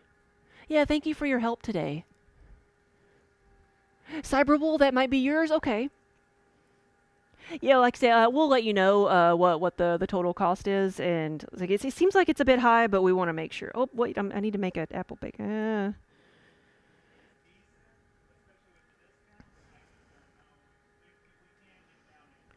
don't think I can fix that. How about an extra pie plate? No, actually, I'm gonna make a ice cream bowl because that's what I'm gonna be making after this with this amount of clay is one of the ice cream bowls. So I got to remember what I'm working on.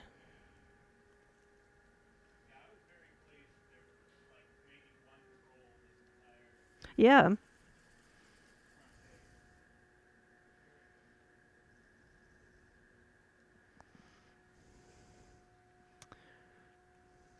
What is my absolute favorite piece to make?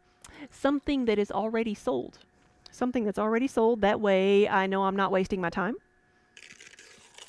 Because it can be stressful to make things that like sometimes it can be fun to make things that I just want to make, but it can also be stressful if I'm trying to make things that I hope will sell. So what I like to do is make things that I have orders for, make extras, and then add those to my in stock section. And sometimes as things sell, restock over time, but I like filling orders.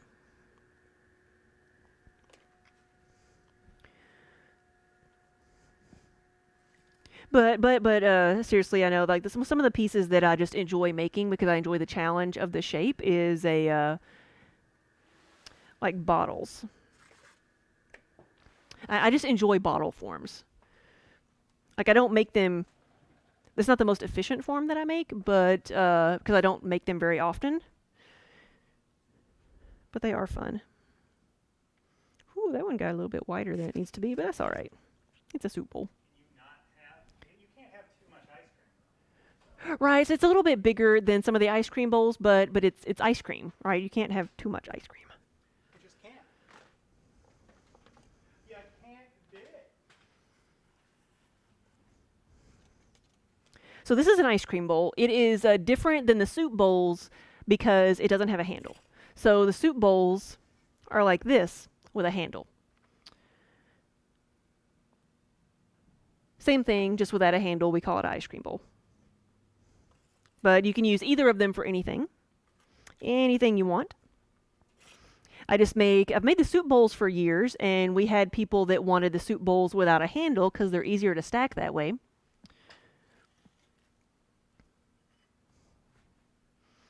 And so we have a new item.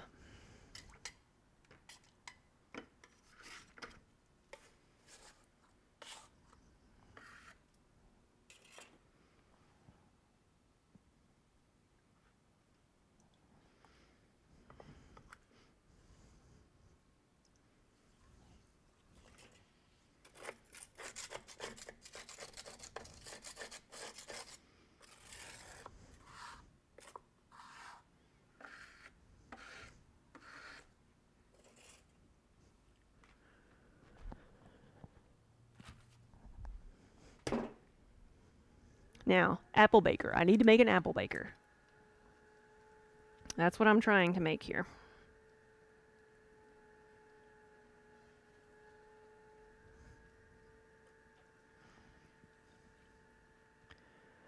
How many different products do I make? Ooh, I don't know. I've never actually counted. So, predominantly, I'm always going to be making mugs and then like the yarn bowls, but there's so many different things that we make now that are like mostly bakeware.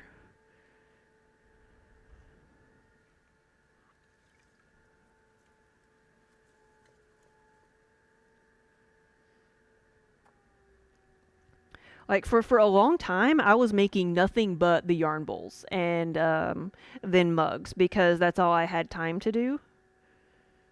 When I first went full time and when I was, working at another place, that's all I had time to do. I didn't branch out because I didn't have um,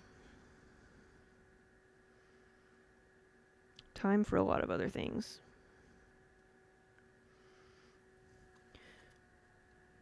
But if I was going to do the things that I make most often would be, mug, 3 different styles of mugs, the yarn bowls in different sizes and different, textures and patterns. And then it would be pie plates and soup bowls.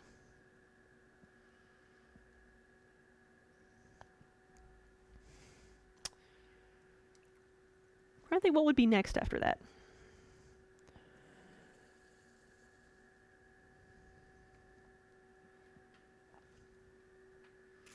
I make the mixing bowls in 2 different sizes. We have the pour over coffee makers, which I just glazed some of those. Yeah, there are definitely things that are just more popular than others. Like canister sets, dinnerware sets, or something that I've been making more this year. And honestly, so what we would normally do is go to shows. We would make things, pack them up, take them to a show. This year, we've just out of necessity, where we've been more focused on putting things on the website. So I'm getting orders for more things because it's things that I may not normally make a lot of, but we're putting them on the website so people can see them instead of having to rely on going to shows and seeing people in person. And in person, mugs sell better, smaller things sell better because people are carrying them around. Not everybody's going to want to pack around a canister set. But if I ship it to them, I've had more orders for canister sets this year.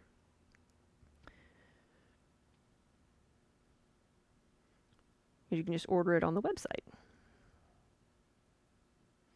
There we go. Get a little bit more flowery.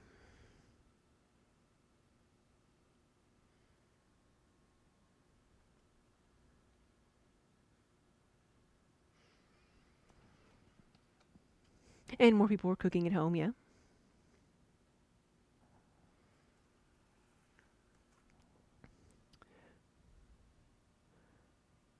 The eponym, a friend is teaching you how to do pottery? So getting the base aligned, yeah, centering that, yeah, that is going to be that's the hardest part. That's what takes the most practice to get right first, because if you don't get the piece centered, then it's hard to make anything else. If you don't get the first step down, then everything else is even more of a struggle.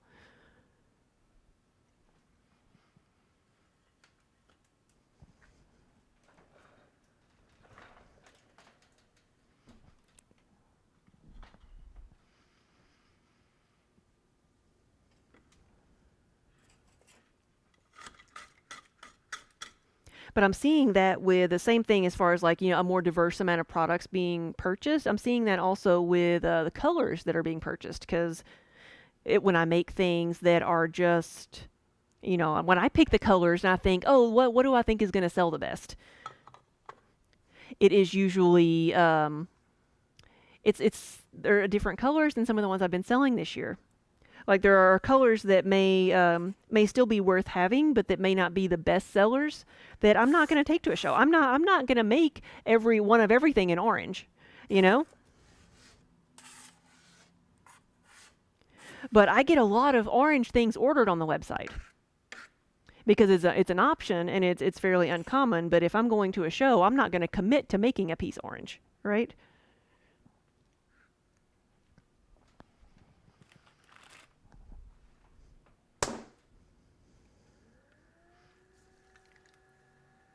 Do I make the taller mugs? Yes. So one of the things I was doing yesterday was making the travel mugs. So this is one of the travel mugs that I made yesterday. This will it will get a handle, and it'll be customized. I've got a lot of these on order. And those come with lids. And I'll be putting those together tomorrow. Here's what one of them will look like all put together. This is one of the T-Rex mugs, if you're familiar with T-Rex's channel. So that's where it gets a handle at the top so the bottom can still fit in a cup holder.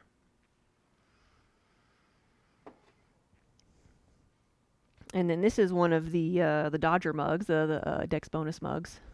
I've been showing it a lot today, but this is the 20-ounce mug, which I was making earlier today, which are up here, that I may make some more of too, but that's what those look like.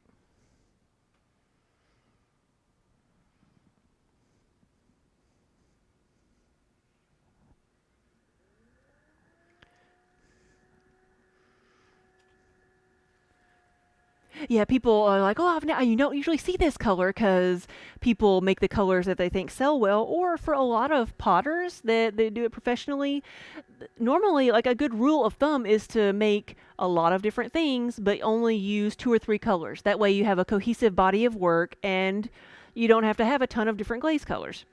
But when I was started doing the wholesale, because that's how I started out, just doing wholesale, and I was making, like I said, only bowls and only mugs, and so I was making just 2 things. So I was able to play with pattern, with texture, with color, and I ended up with like 20 different colors I could use and combine in different ways. Apple Baker. Um, and so I've got all these different colors that I can take places. Some are more popular than others. But it makes my work a little bit more unique. And I think it's harder if I'm going to a physical show to take all the colors because you've got to have somewhere to put them all, right? But on the website, it's easier to have more color choices, especially when everything's made to order. Yeah, when you were taking classes, you made the bottoms too thin. Yeah, so you had like 5 to 6 bowls without bottoms. Yes, I do that every once in a while. But one thing that throwing on the tiles lets me do is throw them a little bit thinner. I don't have to worry about trimming the pieces. So I keep the bottoms about a 1/4 inch thick.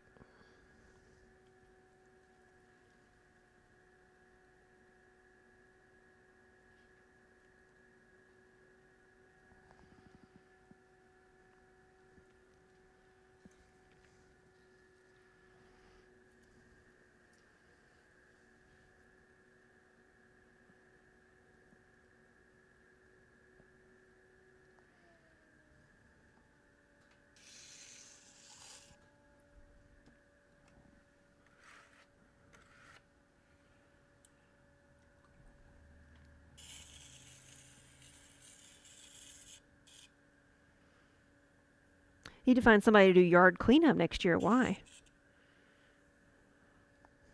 I don't blame you, but yeah.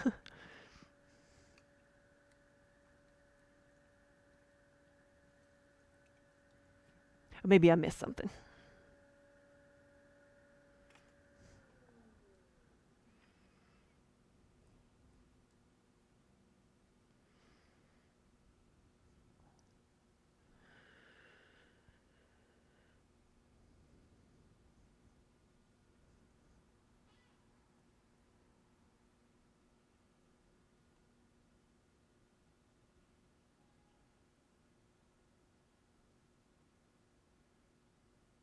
Here we go.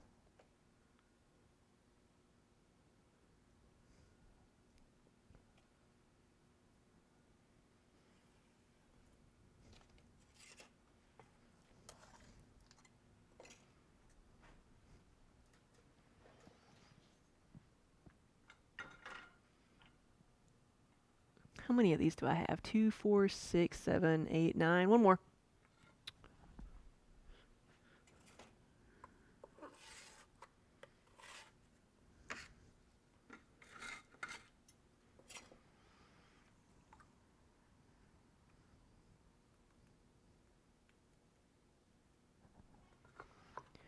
Oh yeah, you get covered in head to toe when you go cut the ornamental grass. It's like sharp ribbons. Ooh, it looks pretty, but you get one of the deers won't touch it. There you go. Yeah, Daniel was cutting down some like weeds and stuff and got covered in these little burrs. I don't even know what they were.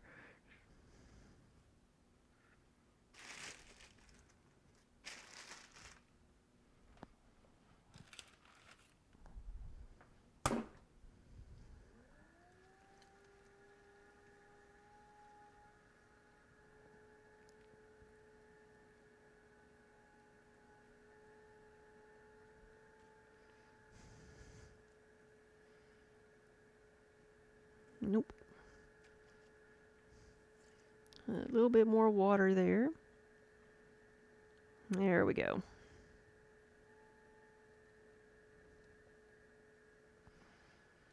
So this will be the last of the apple bakers. Did 10 of the little mini pie plates, and I'm doing 10 of these guys.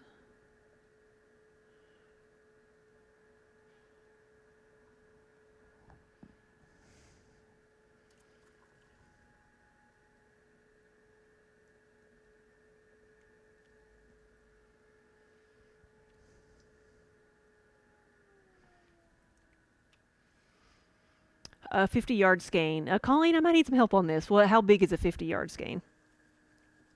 The medium-sized yarn bowl is 6 inches wide.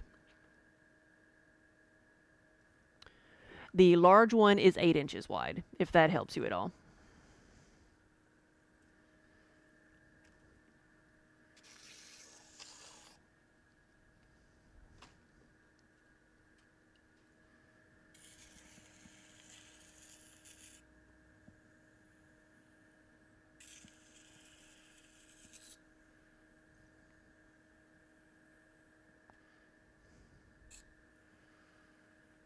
And then the smallest one we have is 4 inches wide. You think a 6-inch wide one will help you? Frostbitten, oh, thank you so much.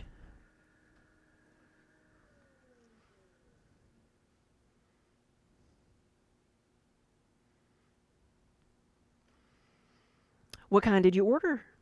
What kind of yarn bowl did you order?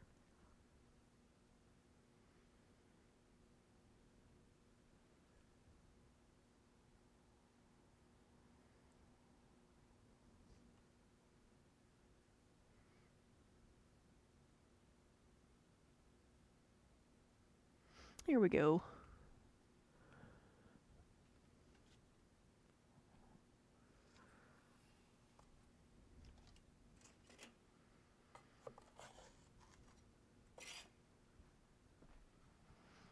There we go. Now I'm going to make some more of the ice cream bowls. How many do I have left here? 2, 4, 6, 8, 9. No, 10. Okay, so we will have 10.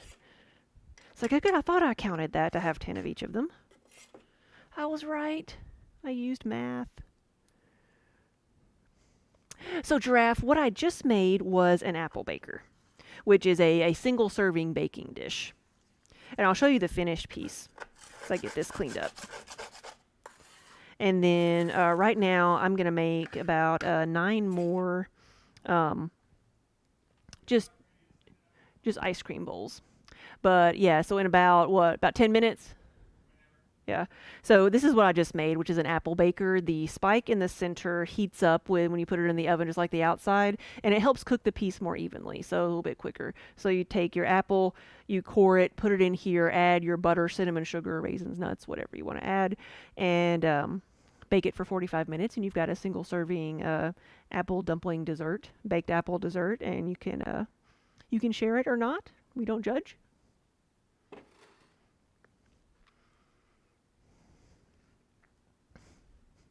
I'm going to make a ice cream bowl now, because baked apples go good with ice cream.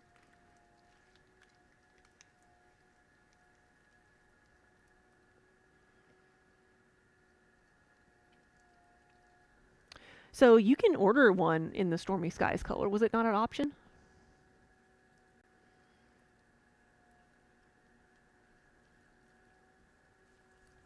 Or we may actually have like a Starry Night in stock. Maybe that's what you were looking at. Yeah, you can order any color.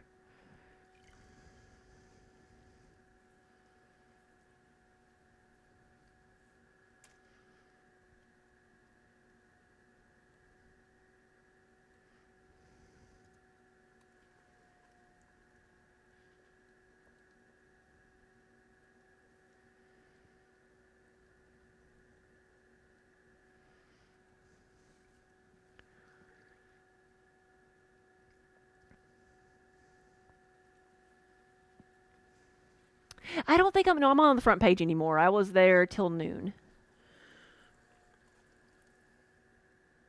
But it looks like we've had several people that hung around, so thank you guys so much.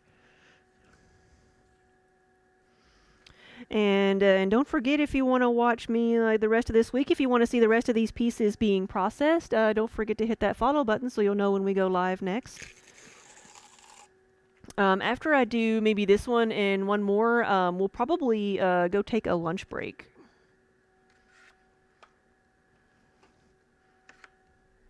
And we're going to send everybody over to Paul Pape Designs, which is another artist here on Twitch who does clay work, but they do sculpting more than just making the functional pieces like this. Do we know what they're working on today?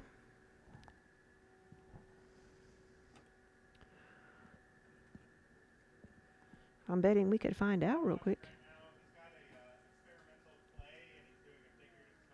Ooh, doing a figurative sculpture.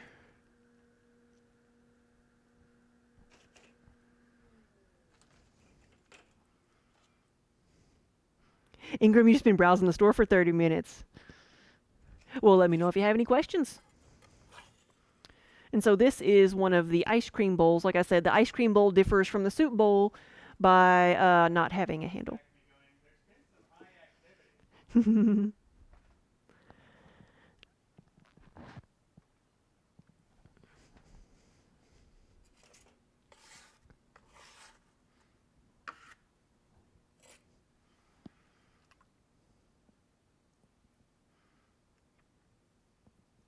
Hey, Aether Fang!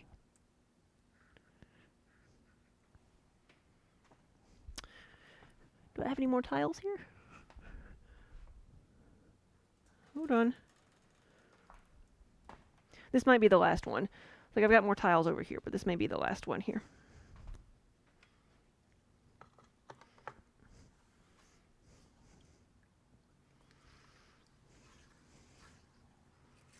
We moved our sub count, but I know we have gained some subs because there's been people subbing today.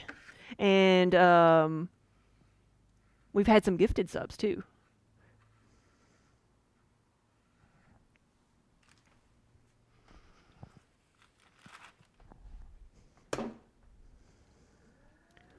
So how big is the kiln? I have 2 kilns. I have 3 kilns actually, but 2 of them are electric, and it's what I'm going to use to fire these guys. And they're around 17 cubic foot each.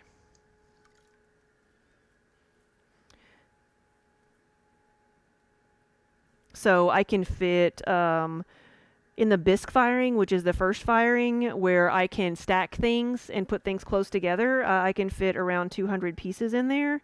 But when I do a glaze firing, I can fit between 60 to 100 pieces.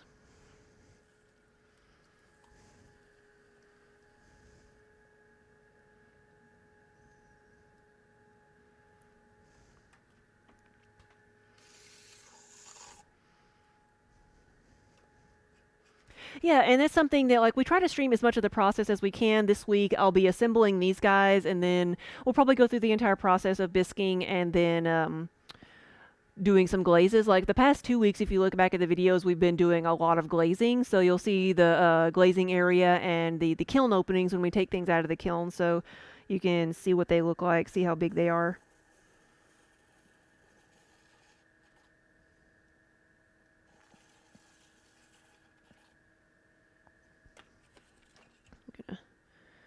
Make sure we're wide enough.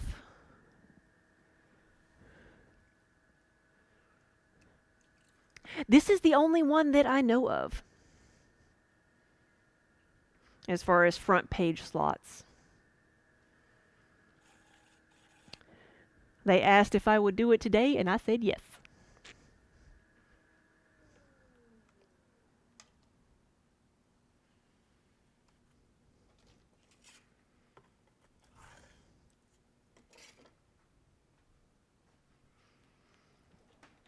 So we got that one. There is another ice cream bowl. But I think I'm going to take a break, get myself some lunch. So we're going to go over and say hi to Paul Pape Designs, where they're working on some figurative sculpture right now. Give them lots of love. Go spread the Muddy Buddy pride. Mel Lauren said, yeah, 15 minutes I've thrown like 7 things. Yeah. Sometimes I can do better than that. So, guys, thank you so much for watching. And if you want to watch the rest of these pieces being processed, then don't forget to hit that follow button. And thanks for spending your morning here with me. Again, thank you so much for watching. Have a wonderful rest of your weekend. And let's go say hi to Paul while we go get some lunch.